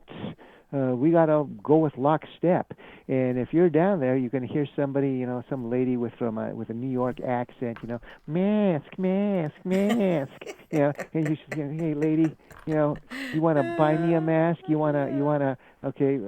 Are you familiar with Vichy France? And a lot of these people there were New York Jews, and I thought to myself, you're always talking about the Holocaust. Well, why are you being like a helper Right. of the Gestapo? Why are you Right. Don't you see a doing this? parallel with one thing Yeah, to the other? and I thought to myself, and then it comes on out that the masks were worthless, Yeah, and they that were. you had to get. And I thought, okay, it's going to get one shot, then another shot, then another shot, and all these people start dying from strokes. And I thought to myself, the people that should be the most independent, that do not trust Yes. government because of what happened to them in the Third Reich, are just going along with Yes. whatever Biden says and whatever Fauci says. Yes. Right. And to me, it was like, and don't get me wrong, I'm the kind of person, I'm a live and let live. You want to wear a mask? Go right ahead. You wear not that. You remember when they were going to the double mask? You want to Yeah, wear two masks? Go right ahead. You want to sit in your car with the windows rolled up with a mask? Go right ahead. My problem came when you had exactly what you were describing. You want to, and then you're going to force me? I don't think so. I'm going to give you an example. I've gone to concerts, even recently. This is not even a while back, you know, and I've seen people in the audience with masks on. And by the way, these are not, and I'm like, what are you doing here? If you're so concerned about contagion that you're wearing a mask, and I'm talking, and a lot of times, by the way, this is not even an enclosed concert hall. We're talking amphitheater, like open air. You're still wearing that stupid mask. What are you doing here? Stay home. All right. yeah, If you're so concerned, and by the way, this is not somebody that's really elderly or even the people that you think that you could tell these are people that you're like, it's like, are you kidding me? There's something wrong with you, with your mental processes. If you're coming to a venue that's full of people, strangers, you're going to be sitting elbow to elbow, all right? But you're wearing a mask. If you're so that yeah. concerned, I wouldn't go out. Hell no. But see, there's almost like there's this conflict, like there's this BS. But I don't know what's going on in your head that you think that you need to wear a mask. Like what you Yeah, and think these that people is? that wear a mask, they haven't changed the mask, and it's Oh yeah, I know. filthy, and all that Yes, germs there, and you're sure. contaminating even more people by Yeah. by breathing all those germs on out to other people. Yeah, Yeah, exactly. Exactly. It's like a lot of you know what I think we also discovered that there's a lot of people walking around that I'm not going to say they're crazy, but there's something off about them. And I think a lot of right. people didn't realize it till now, like how many of them there are. It's like, man, there's something off about you. Yeah, well, that's again too. The analytical process of these people, it's not there. They don't know the Constitution, and if they're lemmings, and they'll do whatever the talking head on TV says. Let me ask you It's something. I'm going to go, Alan, because we're going down rabbit holes. Let's go another rabbit hole. Do you okay. think? Do you think that? Let's say they don't want to. Not instead of, but maybe beforehand. Do you think that we would ever have anything going on with the grids? You seen what's going on Yeah. with the power grids? Okay. Yeah. Okay. Now, what happened was the power grid gets zapped, and they say, "Oh, it's Putin doing it," and I can see that for us getting into a war. And one of the other, how do you say, red herrings that they would use. Well, this would be a false flag. I can see that with as corrupt as our government is, that they could have a nuke go off in Ukraine and say, "Oh, it was the Russians, and Right. it was us that did that." and so we can lock horns with the Russians. Same thing with what's going on in Taiwan. Here's the thing. With American history, when you have corrupt governments and you have the economy out of control, what do? You break the emergency glass and you go for the fire extinguisher. And what does that fire extinguisher? Go to war. And you look at Yes. you look at World War II and what FDR did with trying to get us involved in the war with the Third Reich, but it happened first with Japan, and the reason because of not only the Depression, but also he didn't want the banking systems, the moneyed to go smash, because now you have an independent Third Reich, and there you go with that. And here's something about that war, and as bad as everything that happened, and all the millions of Poles that got killed, and Russians, and everything else by Eisenkommando, and all those terrible things that happened here. At the end of World War II, the largest empires were still the largest empires at the beginning of the war, and that was England and France. Right. Yeah. Yes. And that's another thing. You see all these. I'm gonna say, you see all the war movies, and even the more recent ones, like that were real hits, like Band of Brothers, and all these things, which, for lack of a better word, they kind of romanticize the World War II effort. Don't get me wrong, I admire the men and the women that served there, because they thought they were doing the patriotic thing, the right thing. Right. But at the same time, when you look at it from that perspective, geez, you're sacrificing American lives for money. And I know that sounds like very naive on my part, but that's like, how do you go to sleep at night unless you're a real psychopath?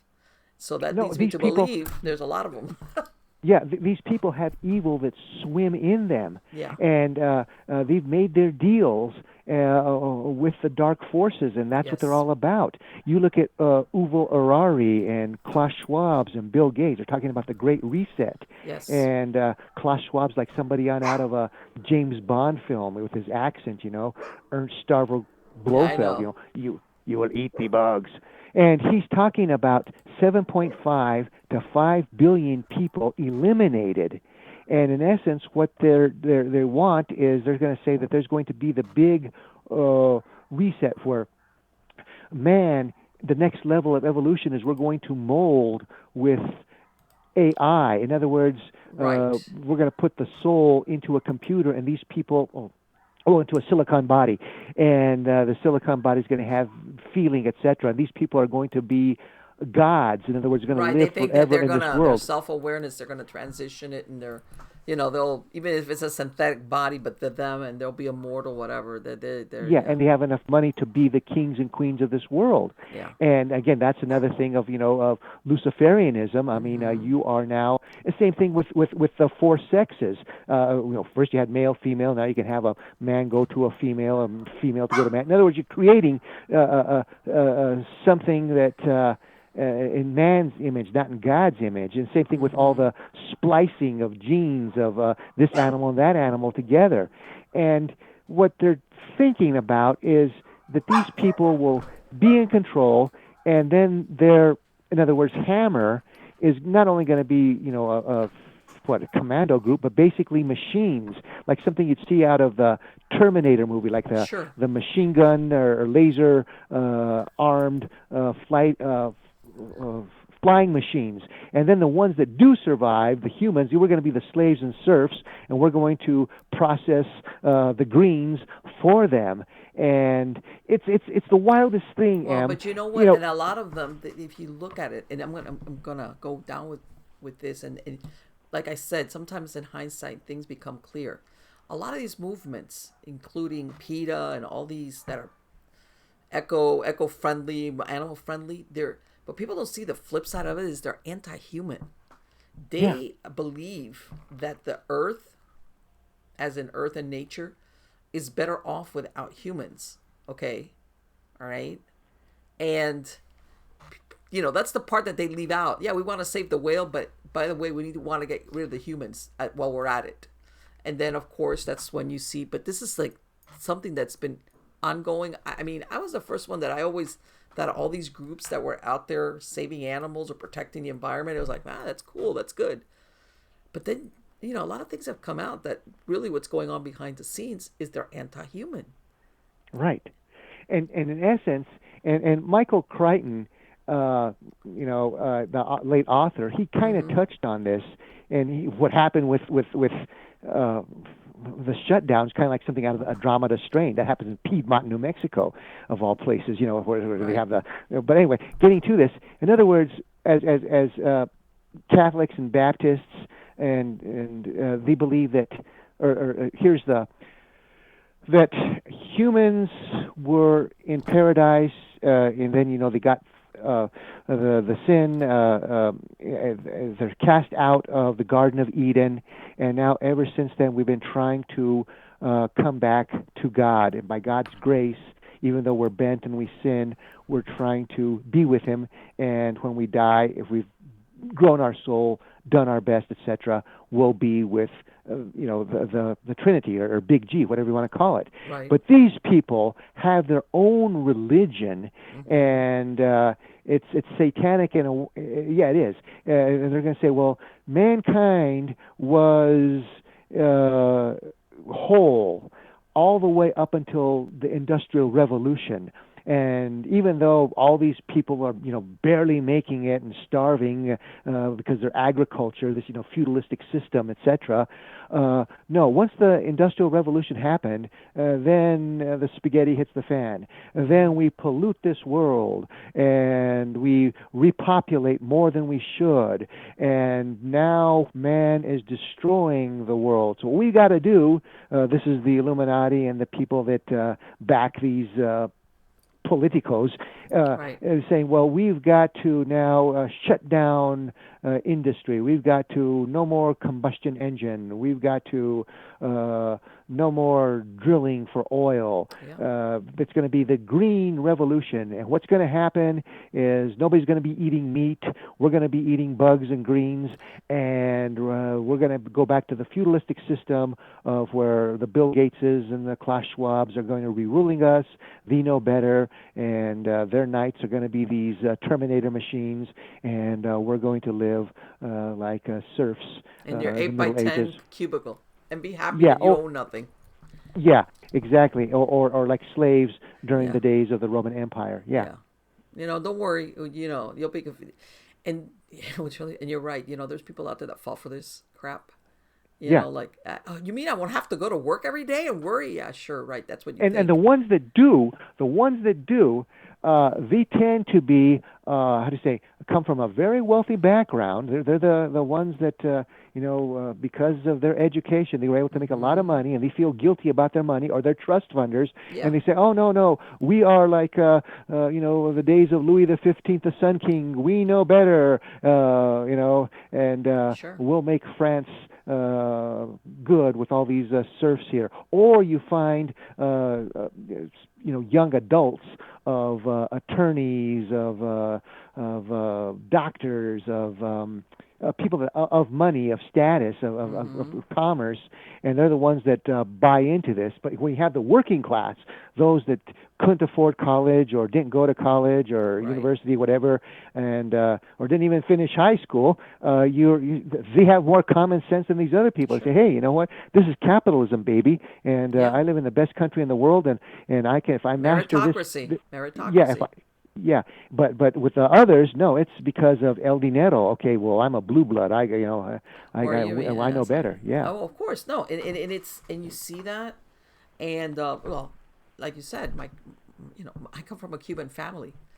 Nobody needs to tell me what it's like. I know what it's like, because I was born right in the aftermath of Fidel Castro taking over Cuba. So I'm not here. I'm not like, I read about it. I lived it. I know about it. And, when you grow up in a community, and you'll hear this from people, even from, that used to be under Russian rule, just about any place that has been under communist rule, whatever country, I'm not saying only Cuba, they're the ones that are like saying, you Americans are crazy. The ones that are going on with this, you're out of your mind. And the other day, they voiced, what was it, Marlene? It's under Voices of America. They have a couple of journalists which are great. They're out there in the Berrien Gap, where they've got all these illegal immigrants. They're both Hispanics, Burquam and oh my God, what's his name? They're great, and they're interviewing all these illegal immigrants, like what countries. They've got a lot of Venezuelans, and it's really funny because a lot of these Venezuelans, they're coming into the U.S. because, of course, in Venezuela, there's communism there, so they're trying to make a better life for themselves. I get it. But they're anti-communist. And I'm thinking to myself, all these Democrats that think that all these immigrants are going to be on their side once they're here, 5 or 10 years or 3 years, they got another thing coming. These people are coming here, yeah, because they've been told, come on over, and because where they're at right now is horrible. All right? But if they're banking that these people are going to turn into Dem voters, no, they're not. They're interviewing some of these peoples, and ask them about Maduro in Venezuela, and they're like, no, communism, no. And by the way, and a lot of them also have talked about that they never realized they were never told accurately how dangerous and how difficult the trip has been.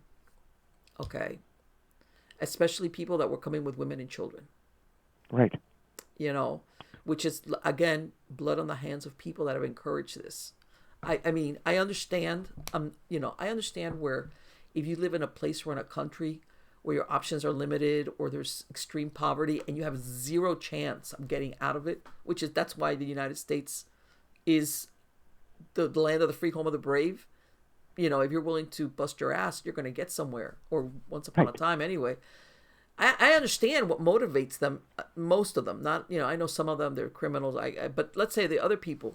But if they think that these people are going to want to replicate what they're fleeing from in their country of origin, that's not the way it's going to play out. I'm telling you, Alan, right now, it's not. I got an addendum to that, and that goes to the culture.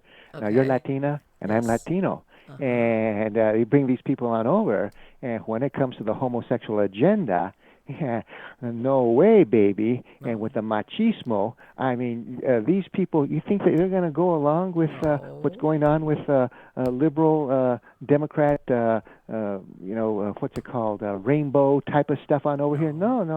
And let me tell you something, a lot of these countries also are Christian, Catholic or Christian or something. They're not going to be on board with like that anti-Christian stuff that's going on now. Well, yeah. Well, just with the machismo of the Latinos, okay, that's a man, that's a woman, and of course, los romanticos, etc. Yeah. You got the words, and what was we say, joto y jota, otro cosas.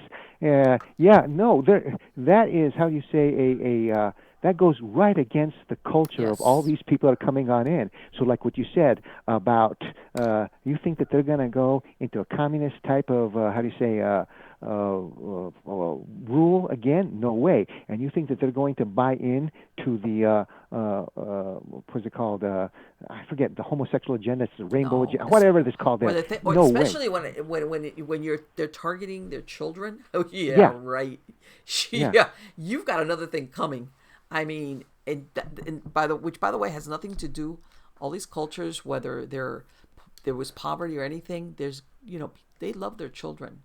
They're not going to be on that program of you're going to do this thing and basically sexualize my small child.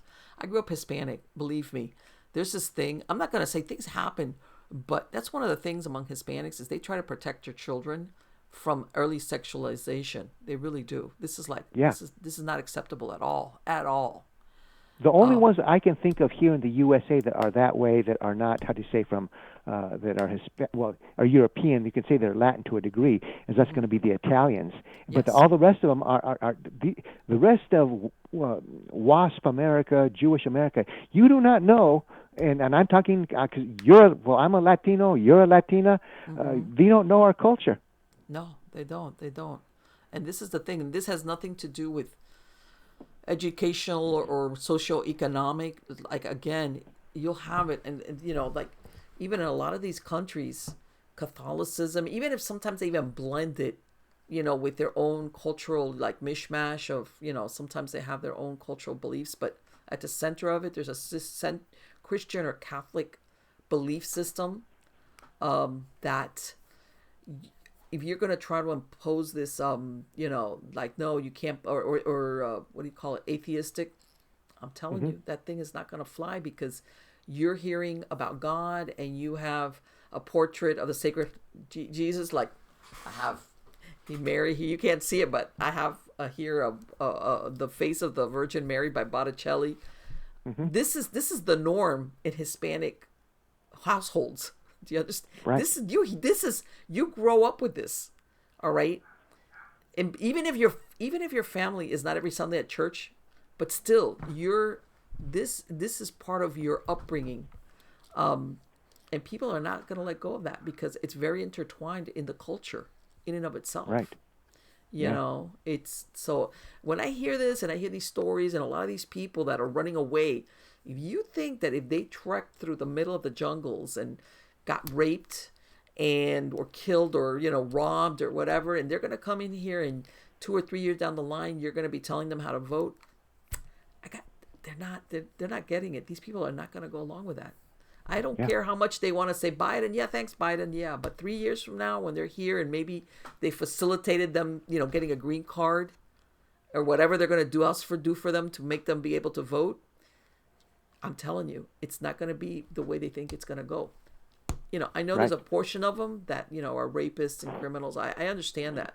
And there's a lot of them coming from a lot of different countries. But the ones that I see that are coming from countries that have experienced hardship and or quasi, if not out and out communism, but quasi-communist or leftist socialist governments, they're running from it from the plague, like the plague. They're not going to want to. Venezuelans, those are the ones. You talk to any Venezuelan here in Florida, and they're like, hell no, no. Yeah. So yeah, I agree. These talking heads like Gernaldo Revolver. I know his name's Gernaldo Rivera. I can't stand him. He does. He comes from a very wealthy. He's a fake Latino, and he doesn't have. And that guy doesn't. Well, he just says the company line of the television network that he's working for. But yes. It's a completely different. The reality from is different than from what he spouts off. Yes, it is. No. Well, all I always, and I know he's been around for a long time, but I always think of him as the one that opened the safe and nothing was there. Al Capone's, it's like the highlight as far as of your career is like, you opened the drum roll and there was nothing there. So there's a lot of things, and I want to say we're living in interesting times, and but at the same time, I know there's interesting times and then there's interesting times, and I do agree with you that sometimes it feels like we're on the precipice of something, and it could either go really good or it could go really bad, and I think that's what a lot of people now is like, man. This is, some of the, and I know, believe it or not, I know there's people out there that bury their heads in the sand because they don't want to deal with it. But I see a lot of more people that normally wouldn't pay attention to politics or current events, that they've had no choice but to look at things now, because it's like the United States is not the, especially when you've been alive X amount of years and you've seen the changes, the United States. The changes, it's like, I see it all the time. This is not the United States. I know. It's a very sad thing. Almost like that, you coming back, like, I want to do the Jen Psaki. Let's circle back to the very beginning. You remember when we started talking about the Planet of the Apes movie where you have the Statue of Liberty poking up out of the sand, which signified like, hey, what, that the United States... obviously in the movie it was because of nuclear war, but it was like, it's almost like that kind of thing where it's like everything that, how can I say, that stood for something as far as the American identity is like not what we thought it was, either or gone down to New York, LA, San Francisco, the homeless problem. That's That's incredible. Who would have said San Francisco? What was it? I was watching that movie. Oh my God, it was one of the Clint Eastwood movies when he was Dirty Harry. You remember that he shot that movie was shot in San Francisco. Right. And you look at that movie and it's like, oh my God, that city doesn't exist anymore. Right. Yeah. It's like you're watching some other place. Like, no, that's not San Francisco that I know. That I look at the TV now. If I turn on the news, no. But there we go. Yeah, it's gosh, yeah, I used to have a girlfriend there in Cow Hollow that I visited, and compared to what it is now versus what it is then, and this is a zillion years ago. Yeah, but that's again too all part of the plan. Is they're trying to destroy the USA from the inside out, Yeah. and as far as the school system, I mean, if you can, the best thing to do is to get your kids out of public school because Yeah. you don't want that propaganda. But you know what? Even some private schools, you have to really vet them very well. Because Right. you will find some private schools that you're like, hey, man, if I thought the public school was bad, you have to vet them. And you know what? And I don't get me wrong, I hear a lot of people saying homeschooling, but for some families, it's not a viable option because let's say both parents have to work, unless they can get like a neighborhood pod school going on, you know. Well, I was gonna say homeschooling, but if you could get it with how do you say the right leader of that group of those kids. But even it's like this, and this is going to be somewhat controversial.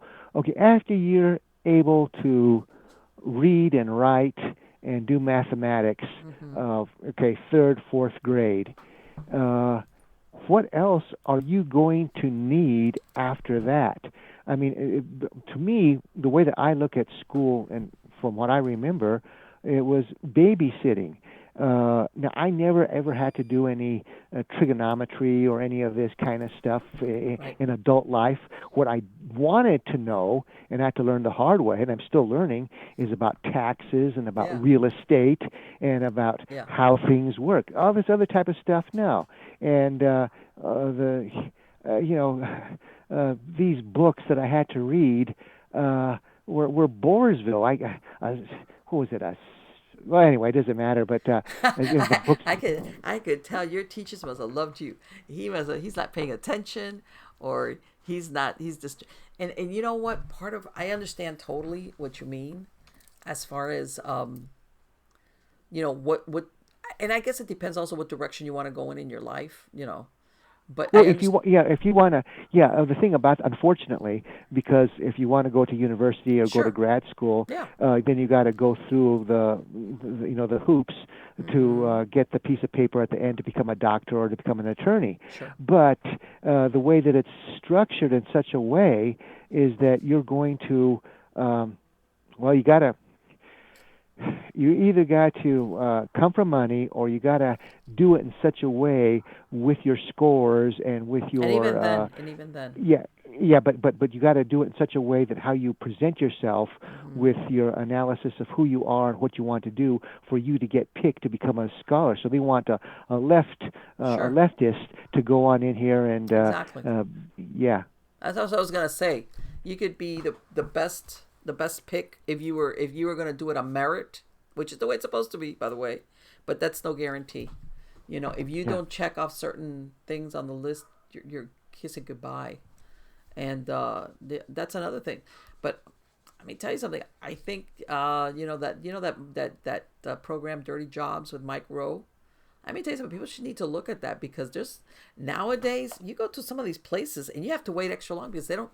People that know how to do these practical things, they're in demand, but there's a short supply of them Right. because you know it's like, you know what, this is something that's really important.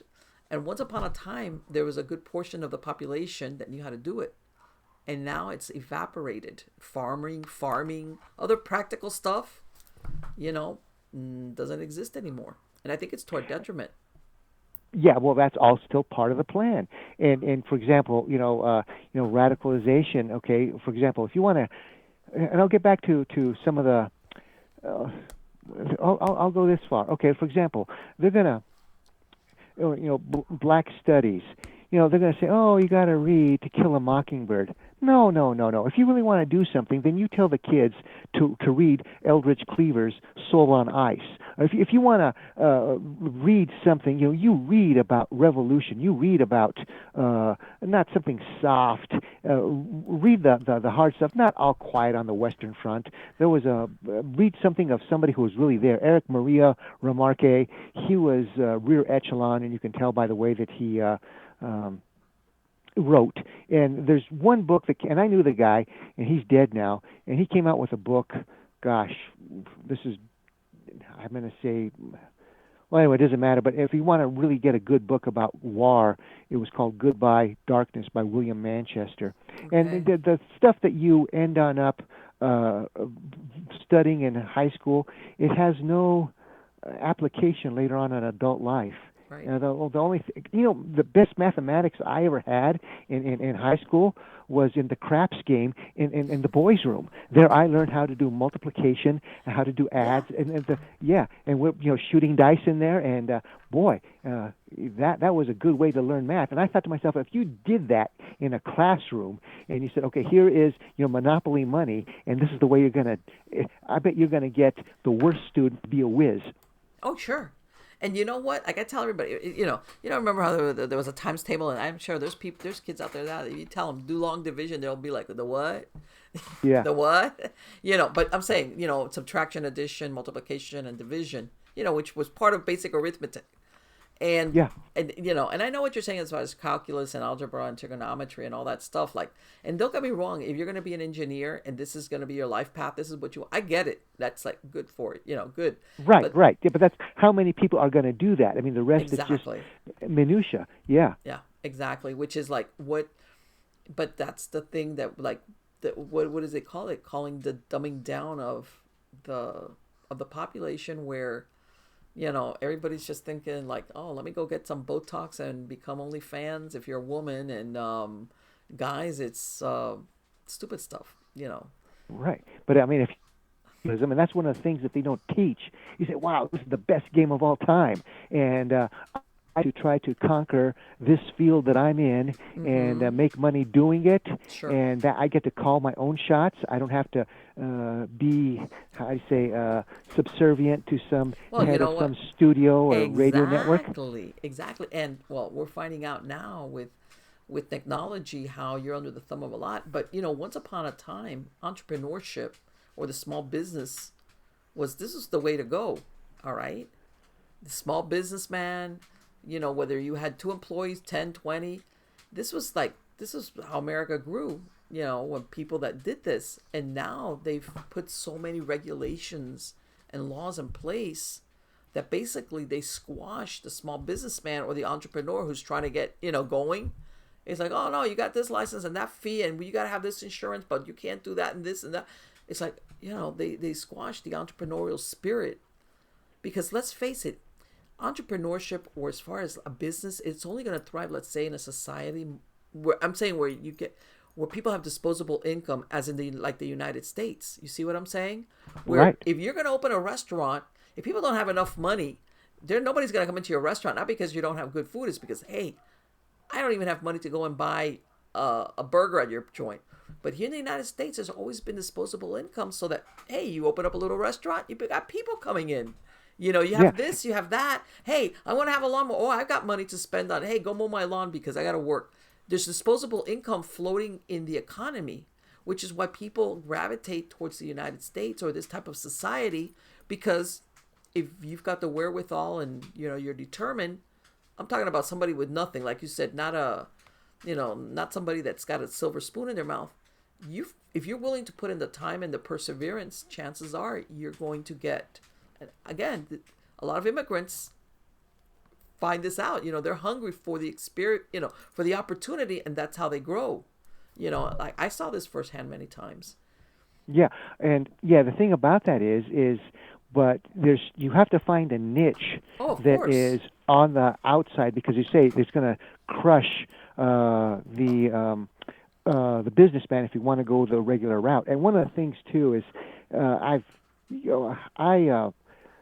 I was in automotive tool business patents, all kinds of stuff.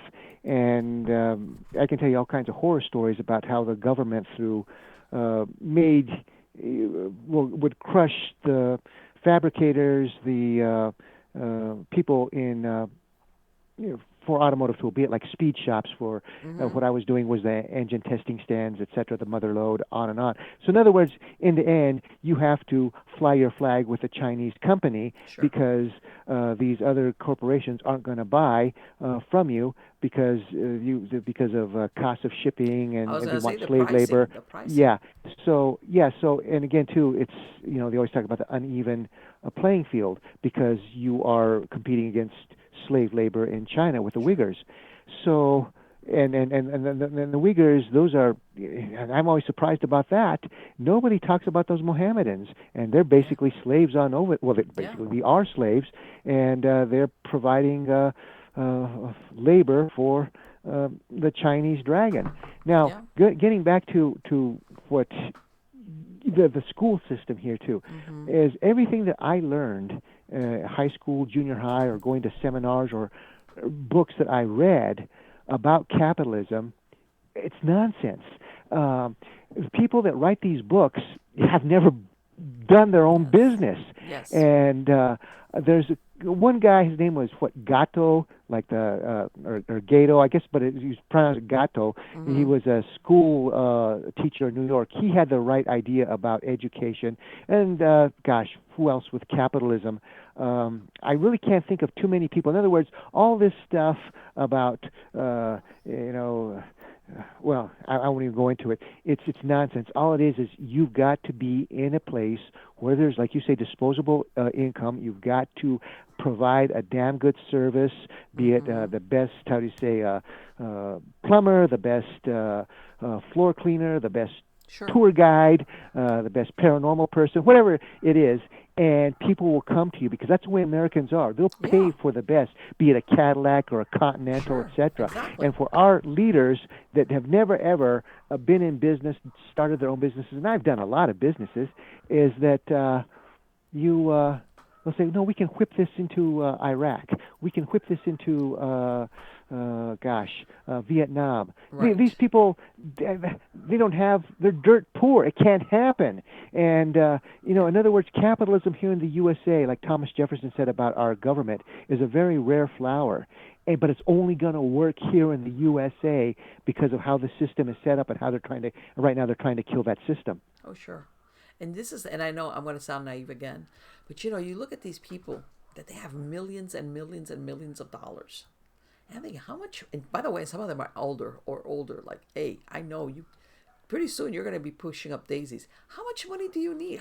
You've got millions that even if you never did anything else for the rest of your life, you would not suffer for it. It's like, how much, I mean, goes beyond greed, I guess is my point. Okay? It goes beyond greed. Right. Well, there's a disconnect in their soul and their mind. Hang on there, Am. Just give me a. I'm going to take a quick break. I'll be right back. Just give me Sure. about 25 seconds. Not a problem. So anyway, guys, getting back to I'm gonna until he comes back. That I was talking about that Operation Midnight Climax, and this was, by the way, I know I'm gonna have to sway way back and forth, but this was a brothel that they had in Chestnut Street in San Francisco. I've been to San Francisco only a couple of times, and I'm not familiar with this at all. Okay, and basically they're dosing these Johns with LSD, and they're like having, I imagine, these really weird, I don't know what kind of experience they had, but they must have been, either I got to go back to that brothel or never again. Okay, But Am. I'm back. yeah, Yeah. back. Okay, so I was talking to people about the brothel in San Francisco that was dosing. I went back to that, but anyway, you know what, Alan? Again, we're going back to the black pill that you remember once upon a time when you said about that there was the PTAs, and all of a sudden, PTA, everybody was, this was again, if you've been alive X amount of years, you remember the PTA was a big deal, and all of a sudden the Right. PTA went away. And then I think this is when parents lost touch with what's going on in the schools as far as what their kids were being taught or not taught. Yeah. And now look at what's happening where parents are like, what? of course, part of it came about because, the COVID, where kids were, going through the computer. And I think some of these parents were seeing the material, or you had one parent that had saw the material, calls up the other and says, hey, how parents, the same kids in the classroom in the same grade, have you seen the material? In other words, the word got out because the PTA doesn't exist anymore. And that's how all of a sudden all these parents are realizing, holy crap, what are they teaching my kid? What happened to, like you said, reading, writing, arithmetic, geography, science, the regular subjects. And now we find ourselves in a real difficult situation as far as the structure of what's going on in schools, where these bureaucrats in the school, whatever you want to call them, they think that these kids belong to them and not to the parents. Right. Well, the union, the teachers' union, Oh yeah. and you got. There's a few good teachers, but a lot of those Sure. teachers are just say, well, you know what? I went to the university, and basically a lazy student, and what am I going to do now? Well, okay, if I work this job here for X amount of hours, and Yes. then after 25, 30 years, I'm going to be on the gravy train because I'm going to Mm-hmm. get my retirement, my pension. And you have those type of teachers, Sure. and there's a lot of them. Now, there's a few good ones, Sure. but yeah, so the union takes on over, and the union's controlled by these people who have dark motives, and we're going to put all this on in here. We're going to sexualize the kids, and we're going to put in propaganda history, Yeah. and and I get like what happened here in Santa Fe. We had this monument, and we had the what was it called, the Red Nation, and with Antifa type of group, Mm-hmm. or Antifa was there, along with, I forget the other groups there, and they toppled this monument. And you say to yourself, well, you idiots. And our mayor, his name is Alan Weber. He's a sold out SOB. He's from Portland, Oregon, Oh. and he is carpetbagger. He came into town. He told the police to stand down. And anyway, this monument that's been there since 1866 gets toppled, and you got to tell these people, history is glorious, history is tragic, but you learn from it, Sure. and you're not learning from it because you're just being like the people in the Third Reich. You're going to knock down this statue, that statue, because it doesn't agree with your theology of what Nazism is a Himmler-esque type of stuff, and or and again too, you see it with our leaders here too. They don't know their history. They don't care about history, and that's how come they're branding everything as in a was in a Cold War between Joe Stalin and President Truman. And Russia's completely different nowadays. Of It's course it is. yeah, and again too, like I tell you, all this money going to dictator in Ukraine, and they don't remember Kararzy or President Chu or any of these other people. Yeah, gosh, No, it's it's disgusting. right. And this is, like I said, there's people that, depending on your background and your life experience and I want to say your expectations, because I hate to say it, there's a lot of people that they're content, like like they're sheeple. I hate to say it, but Hmm. that's what they are. And it's like, you know what, you're taking us over the precipice with you. You know that, right? Yeah. And that's, I think, where a lot of it's like where I have a problem with it was like you remember, like I said, I'm live and let live. You want to do something, be my guest. But when you get dragged along with it, because then that's where the problem lies, big time. Right. And I want to say it's going to be a very interesting 2023, 2024, and I don't know. I don't know, Alan. I don't know what to tell you. Hopefully, we're going to come up on the right side of this. Well, if not, it's been nice knowing you. Yeah, I know. Well, if the grid goes down, we got bigger problems to think about. You Well, know. yeah. Well, kaboom. Yeah. Well, Well, you know you what? know, Can you imagine all these? Okay, I'm gonna lay into you. Not that not gonna even say the millennials. It's these younger people. Like, if this grid goes down, you can't play any more video games. Have you thought of that? yeah. These people that are, yeah, that this is, they center Their lives are around your cell phones are not going to work unless you have a satellite, which the most people don't. So guess what? You might have to actually read a book and talk to people, like face to face. You know, this is, but people don't realize the flip side of some of the that could happen is like, let's talk about a major alteration in the way you live. No electricity, none of the niceties like air conditioning or heating. Things are those things. Like, yeah, talk about there'll be a lot of people waking up and not being happy campers at all. Right, and here's something that I did a few years ago, and I made a bet with this professor, and I won, and he had to take me on out to dinner. So we're going down this street here in Santa Fe, New Mexico, where there's a lot of the I don't know what you call them. Some of them, this is not the sons of working class. This is the grunge factor. These are the sons of and daughters of the wealthy. And Right. it's that part of town. So we're going to this fine restaurant, and as you said, there's some kids skateboarding, playing hacky sack, teenagers, and a lot of them on their iPhones, etc. And I said, watch this. And I went on up to a number of them, and I said, can you tell me what's Mein Kampf? No, man. What are you? You a communist? What is this? Are you one of these right wingers? Hey man, what are you? All these different types of things. And some were nice, some were just dazed. Right. Yeah. Anyway, there's only one guy that was able to tell me what Mein Kampf was. Okay. And I thought to myself, all right, well then you don't know anything about World War II, do you? And you don't know anything about fascism and about Right. communism. Yeah. And you don't know that's how come. And you people are going to be the stewards of my country? Jeez, Yes. Louise. Yeah, exactly. That's exactly what the problem is. That all those history lessons have been omitted. Well, they don't teach history anymore. Yeah. They teach social studies.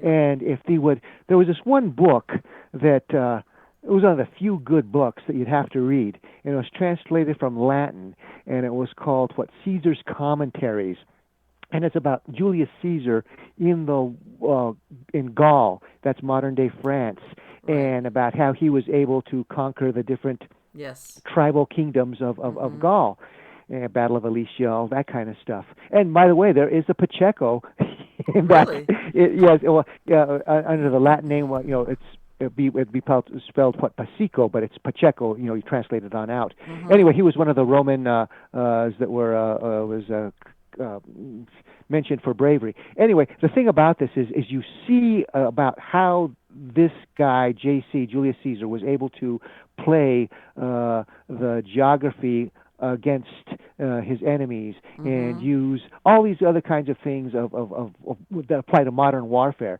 And you say to yourself, well, geez, Louise, there is General Billy Manili or whatever his name is, the Pentagon. Yeah. Yes. Okay. And he said, well, I want to know how come there's protests on out there. I want to know that. Well, then how come you lost in Afghanistan? Maybe if you had read God. Julius Caesar's book or von Clausewitz or whatever, and hey, man, I don't have your education, but at least I'm self-educated, and here Sure. you have 4 stars, and you're the mastermind of this debacle out of Afghanistan where No, all these that's Americans get maimed and killed. that's horrible. That's horrible. Yeah. And by the way, you know that in that what you're talking about, Julius Caesar, as a matter of fact, he recounts. That's really interesting, where he details human sacrifices by the Druids when he was Right. going into Britain and stuff. Yeah. That they would burn prisoners of war, and even sometimes the Romans, if they captured them inside those wicker men, Yeah. he detailed a lot of that stuff. That was like, what? Yeah, yeah. That was the he. What was it? 12 years that he was out there campaigning on going to conquering, something like that. Well, okay, he was in Gaul. Gosh, what are you going to be looking at? Okay, first it was Gaul, then it was Britain and southern Britain, Mm-hmm. and of course he did a spearhead across the Rhine after he vanquished the Belgians. Right. So, gosh, now that's one question that I'll say for the Jeopardy answer, I'm going to say 10 years. But Yeah, but I know he was out there years and years. yeah, People but don't realize but that. yeah, but then again, too, you see, one of the things about this is he learned from history. See, Yeah. he was gosh, what do you want to call it? A subservient junior commander to Crassus. Crassus is the one who crushed the Spartacus slave revolt, Mm-hmm. and Crassus, he's the one who ended on up pinning the Spartacus slave army through like the Great Wall of Italy. And I don't want to call it that, but I mean the barricades there in southern Italy, and the slaves had to break through that. They lost a lot of people. Eventually, Spartacus and his army was defeated. What? And I've never heard anybody, and these guys got PhDs and all these other kind of degrees. I've never heard any of them say, well, you know what? Julius Caesar learned what Crassus did right and wrong, and he was a junior commander there in the Julius Caesar at the time, and what he did at Alesia to destroy the last big Gaulish army is as a page out of 72 BC. What he did in 54 BC. In other words, 20 years later, he pulls out the playbook that worked in Italy, and he does it there in France. And there's so many things that one can learn from in history. But these people, AOC, and think of what's the name of that idiot from the Republicans who's from Kentucky? There's plenty of them, so I don't know. Yeah. Well, yeah. I mean, yeah. I mean, they're. Gosh, birds of a feather, just dummies. Room temperature IQs when it comes to out of Kentucky. Wait, it'll come to me. I know who you're talking about. McConnell. I think his name's Right. McConnell. Yeah, Yeah. Mitch McConnell. Yeah. Well, there's Yeah. right. Yeah, he's And all these people is like, it's like I don't even. We've been, we're the rhinos have like, man, talk about traitors as far as I'm concerned. It's like, geez, Right. at least make yourself a Democrat and because that's really what your political leanings are. Don't call yourself a Republican. Right.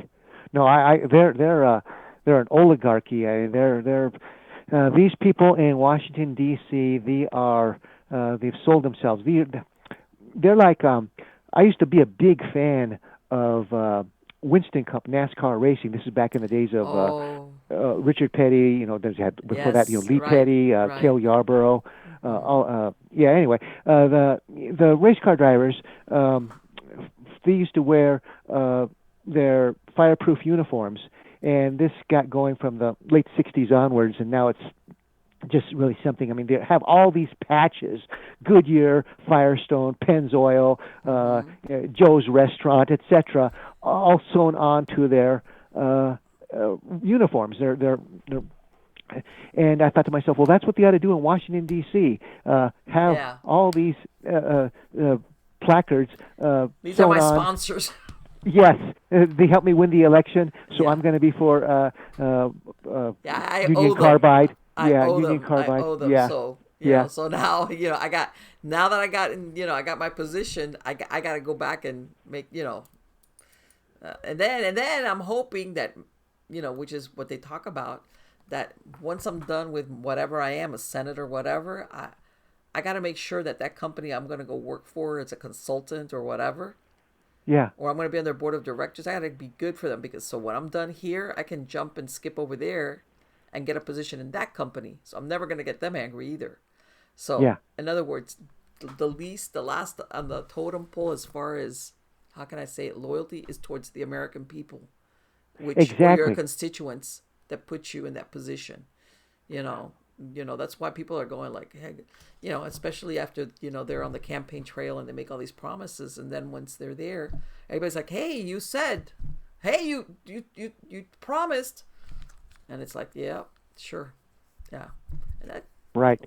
And you look at Billy, Jeff Clinton, and Hillary. I mean, you look at all the uranium and deals that they signed with Russia. And I'll tell you something else here too. There was we started on assassination. And I was going to get to RFK, but I'll just get to JFK right now.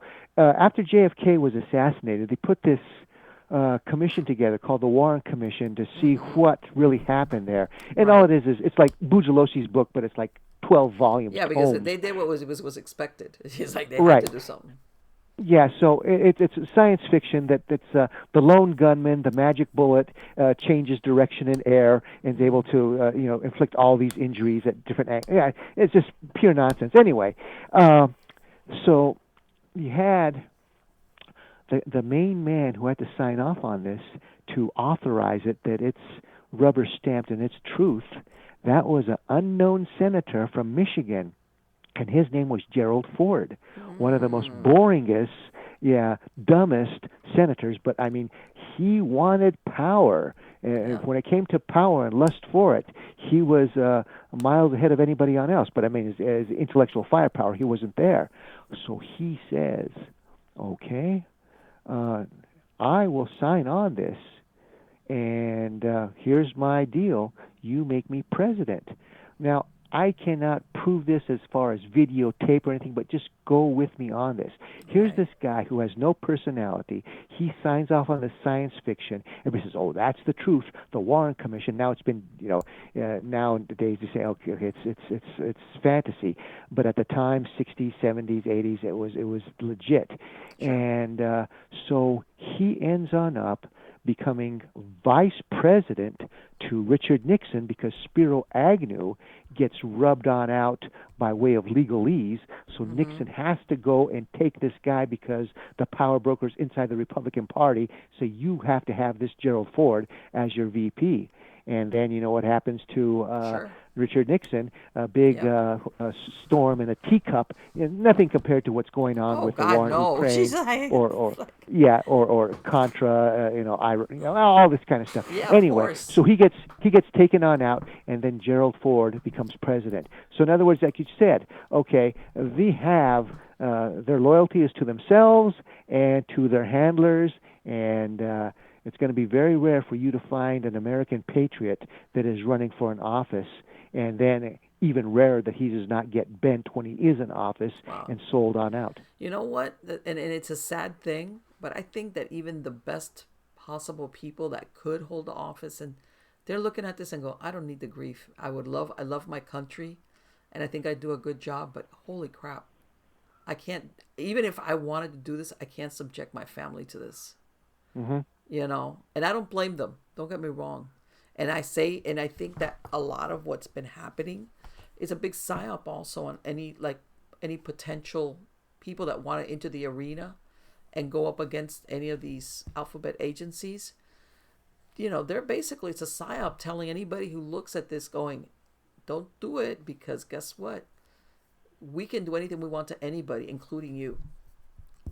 Yeah. So I think that a lot of people that would do good things for this country in whatever position they would try to get, they think twice about it and they say Yeah, nope. but that's yeah, but that's where you've got to change the attitude of Americans, and you got to have one of my favorite characters in literature is Edmond Dante of uh, the um, the Count of Monte Cristo, Yes. and there's a I'm going to bastardize this phrase, but there he is, and he's talking to he can talk about a storm, his enemy, and he says, "You, the enemy, you do your worst when you come after me because I'm going to do my worst when I engage you." And that's the kind of attitude you got to say, Yeah. "Okay, you're going to smear me with my personal life. You're going to do this, you're going to do that. Okay, but now I'm here and let's go, baby. I'm going to try to get this country back together again Yeah. and we're going to start following the Let me tell you that Constitution."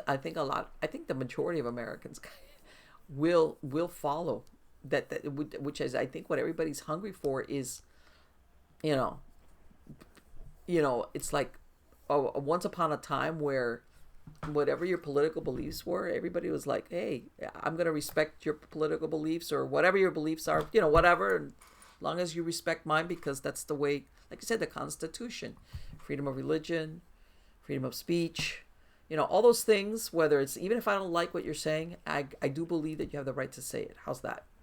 Hmm. And once upon a time that was everybody felt that way. And it's like, yeah. And a lot of people can say, "Wow, that's like nostalgia." It's like, no, it's not nostalgia. That's what, even with all our faults and things that we had in our country, because it's not a perfect. That was one of. That's why it is such a great country. Yeah. But unfortunately, like I said, we fell asleep at the wheel. How's that? We did. Hmm. We really did. We fell asleep at the wheel, and we trusted implicitly people that we shouldn't have. And like I said, and here we are at the edge of the precipice, going, "Oh my God," And that's I'm using the language that's okay, but but yeah, and we better do something. We better back off the side of that precipice, or man, when we go down, then everything is going to change. Yeah. And then comes the other phrase, and this is, I think Thomas Jefferson said this, that the tree of liberty every now and then needs to be watered by the blood of patriots. Yeah, Now, we can avoid that if we do the right thing. If not, like I told you earlier, then I think that we are headed for civil war. I know that. Well, have you heard that now? All those it's been ongoing already for a bit. All those counties in eastern Oregon that want to become part of Idaho, Right. and they're And I pushing don't, forward on it. yeah.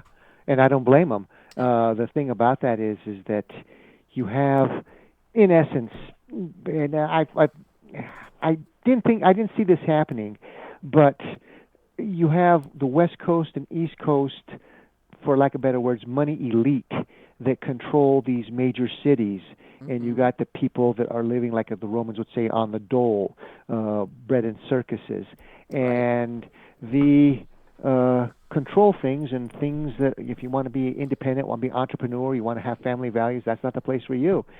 So they are trying to control the rest of the USA by way of their power in these states as far as electoral college, etc.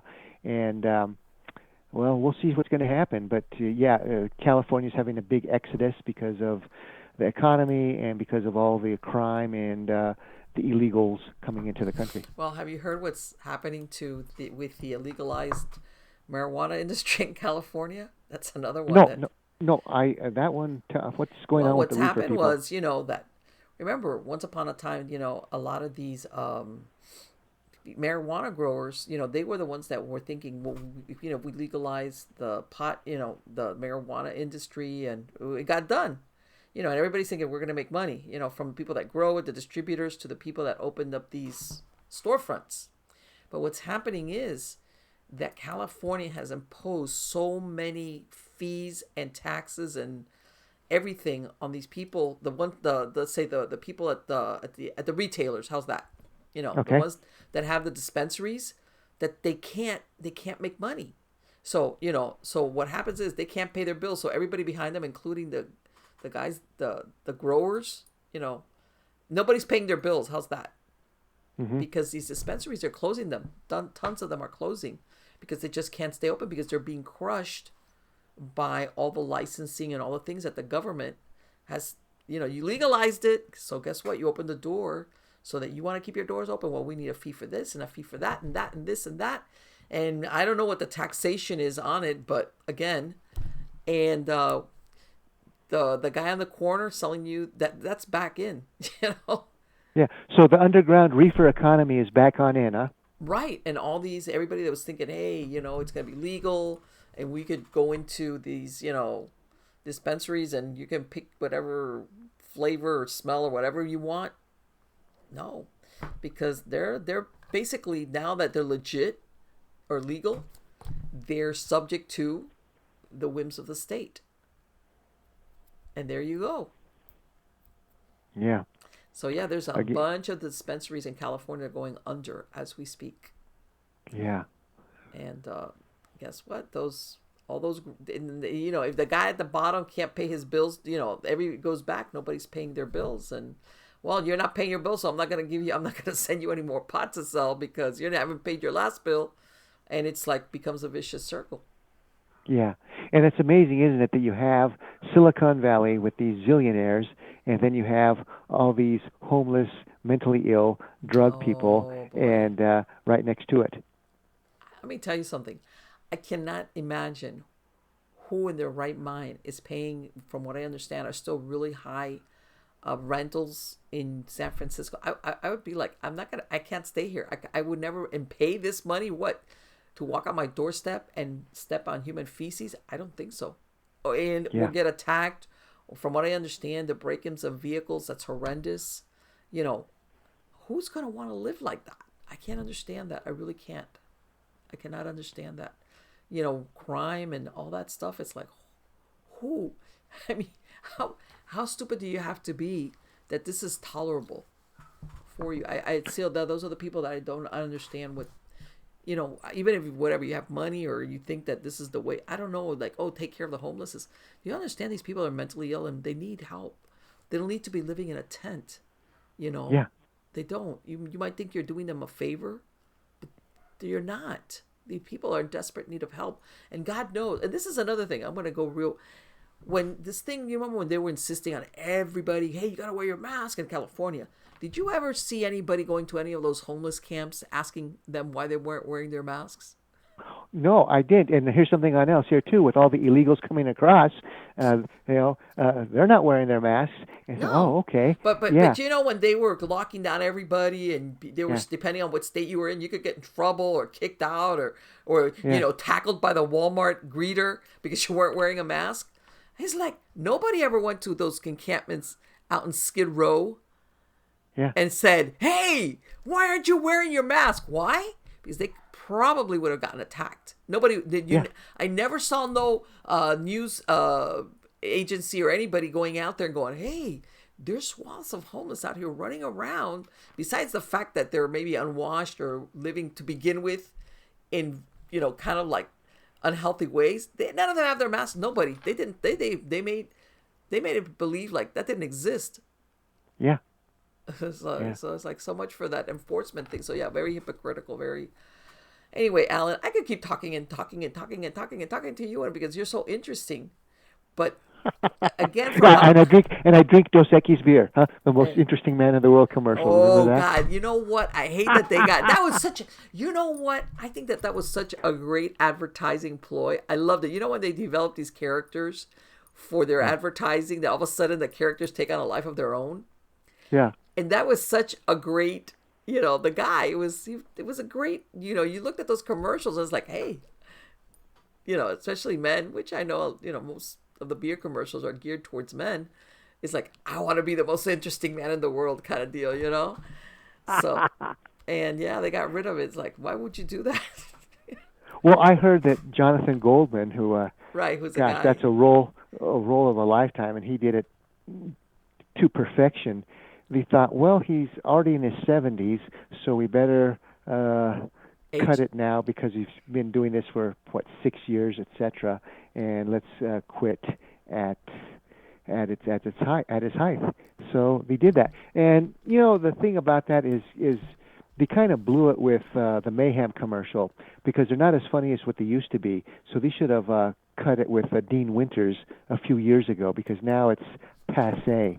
And Right. That's that's the thing you know that sometimes some of these people, like you said, that despite supposedly how much they know about advertising, they miss the mark altogether. yeah, Again, look at light beer. Yeah. it's like that.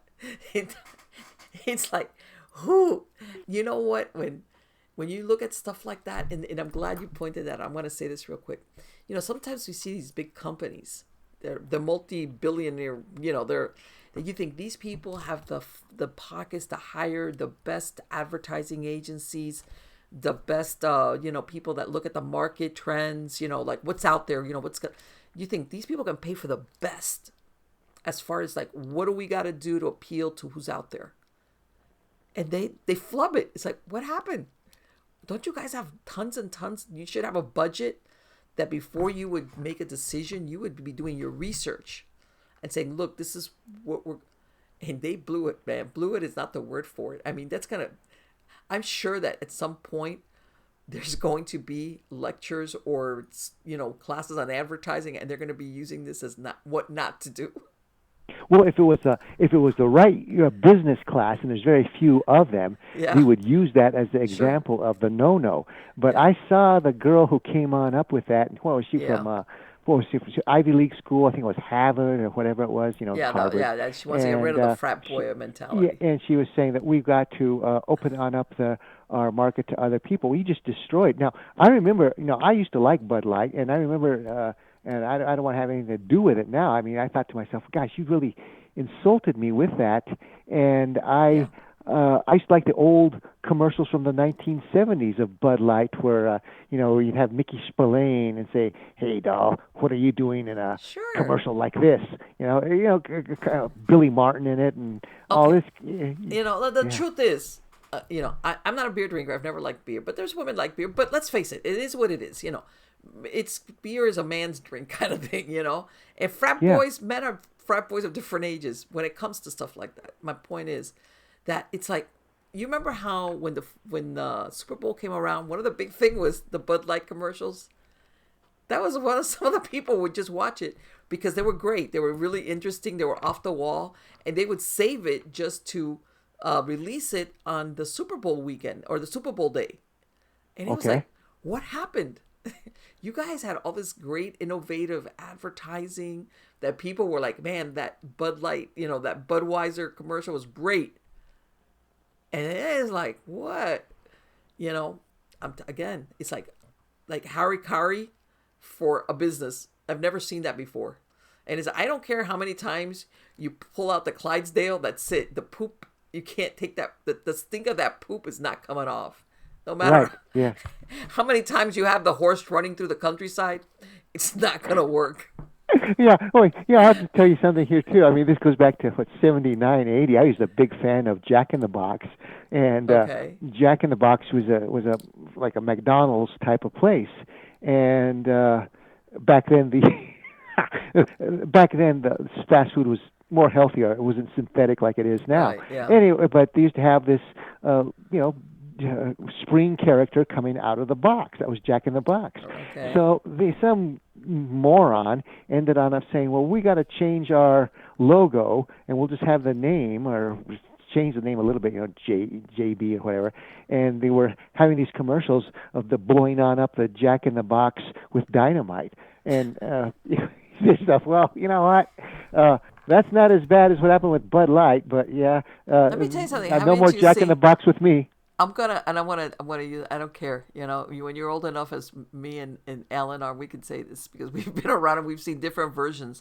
There was once a time when commercials actually sold you a service or a product. Yeah, There's some commercials nowadays that are so vague that it's like, what is it that you're trying to sell? What is? Why don't you talk about your product or your service? You It's like, what happened to just sell it, like either whatever the benefit is, or what is it, what's so great about your product. And now some of these advertising, they're really vague, or they want to be so avant-garde-ish or something like that. You're about, what is it you're trying to sell, or why is it that your product is so good. Oh, oh no, I'm gonna go down um, they don't play it anymore. I think it was it Suzuki, no, or Subaru. I get them confused sometimes.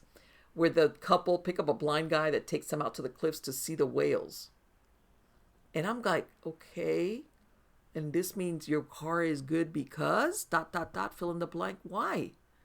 Like, well, well, fortunately, I missed that commercial, no, but that's a it's like, bad I've commercial. never forgotten it because I remember seeing it the first time, and you see this couple and they're going through, like, like not the countryside, it looks like some forest, and they stop in this place and they pick up this man and he's blind, so they give him a ride. And it takes him out to the place and the whales, but it's a car commercial.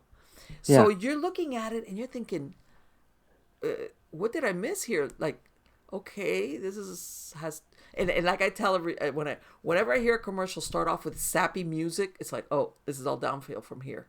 No more yeah. sappy music, please. But yes, getting back to the the faux pas of a lot of advertising agencies. Not as bad as Bud, but on the way there. Yeah, when but again. Anyway, Alan, for my podcast listeners, what is your website address so that Oh, they my can? website address is going to be Santa Fe Ghost and History Tours.com, Okay. and that's over 300 pages of information on my tours, but it's also got all kinds of information of, through the decades or through the centuries, right, from 2000 on backwards, Mm-hmm. photos of paranormal activity on investigations, tours, etc. But more importantly, I've got this podcast that's going to be coming on out, and it's going Okay. to be through Substack, and it's going to have stories of all types of paranormal. It's called Ghost, True Crime, Paranormal, Al Pacheco Show. Okay. And you're going to be able to sample it, and then if you like it, then there's going to be a subscription page, and you're going to have stories. Gosh, I mean, if you like science fiction from the reading science fiction from the 40s, 50s, and 60s, this is going to be like Tales of the Golden Okay. Monkey. Perfect. Let me ask you, are just in case, will you have links to that Substack page off your regular tour page, or do they have Yes, to go I through? will. But you give me, a few days a week or whatever. So Okay. I just uploaded the first introduction onto Substack Okay. today, and then I've got to get into the and start adjusting the website and putting some advertisements to this page here.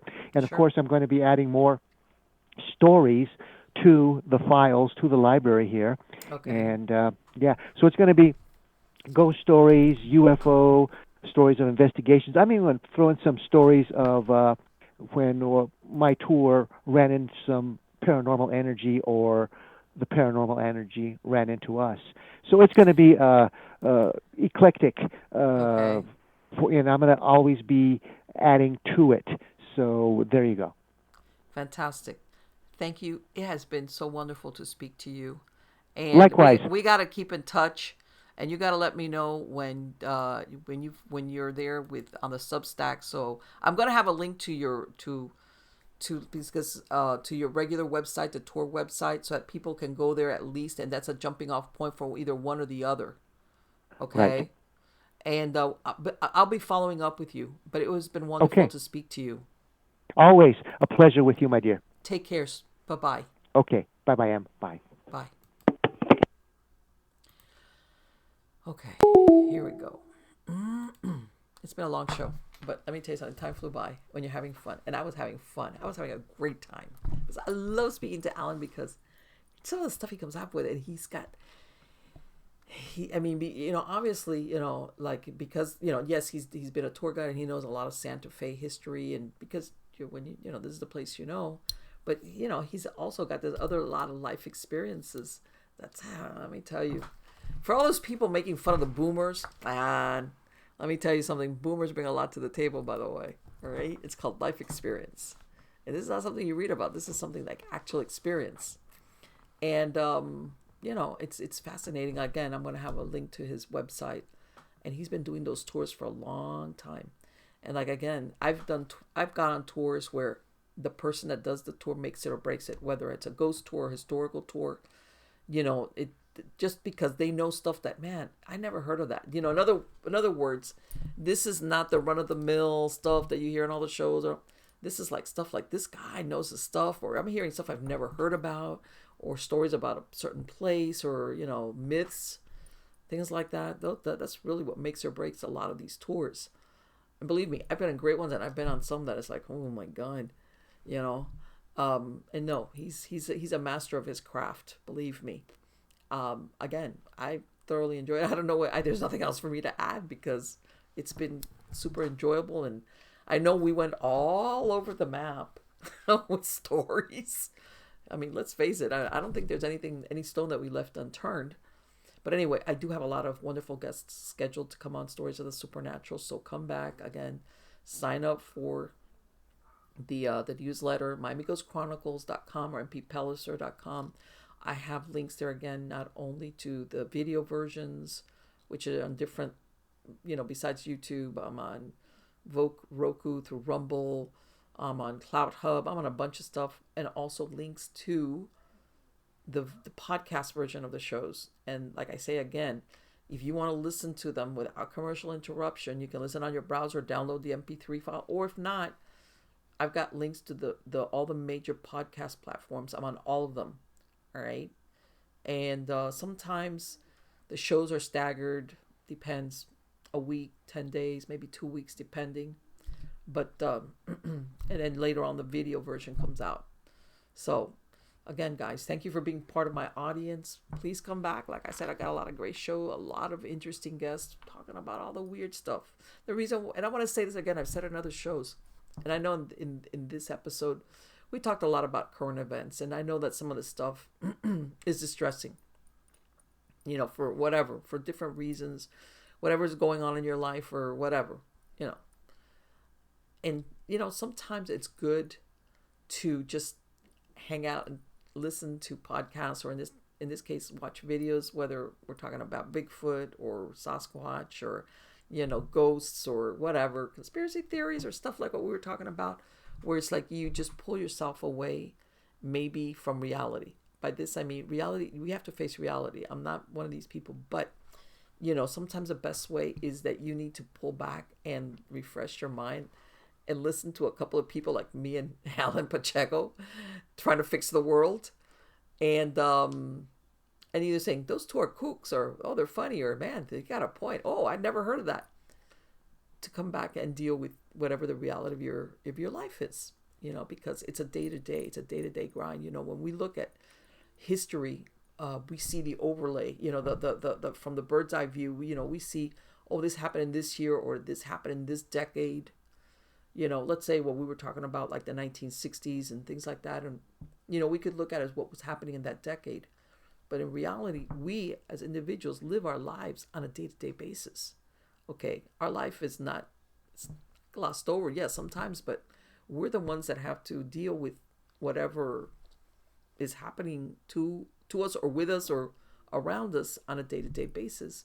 And sometimes that's why you need to unplug a little bit, listen to something like us, and then go back and say, you know what, that was good, I refreshed my mind, things are not as bad, or hey, you know what, it's cool, I like that, because that's how we get on our day-to-day, doing that. So again, come back, I have a lot of interesting guests and show. Till the next time, take care.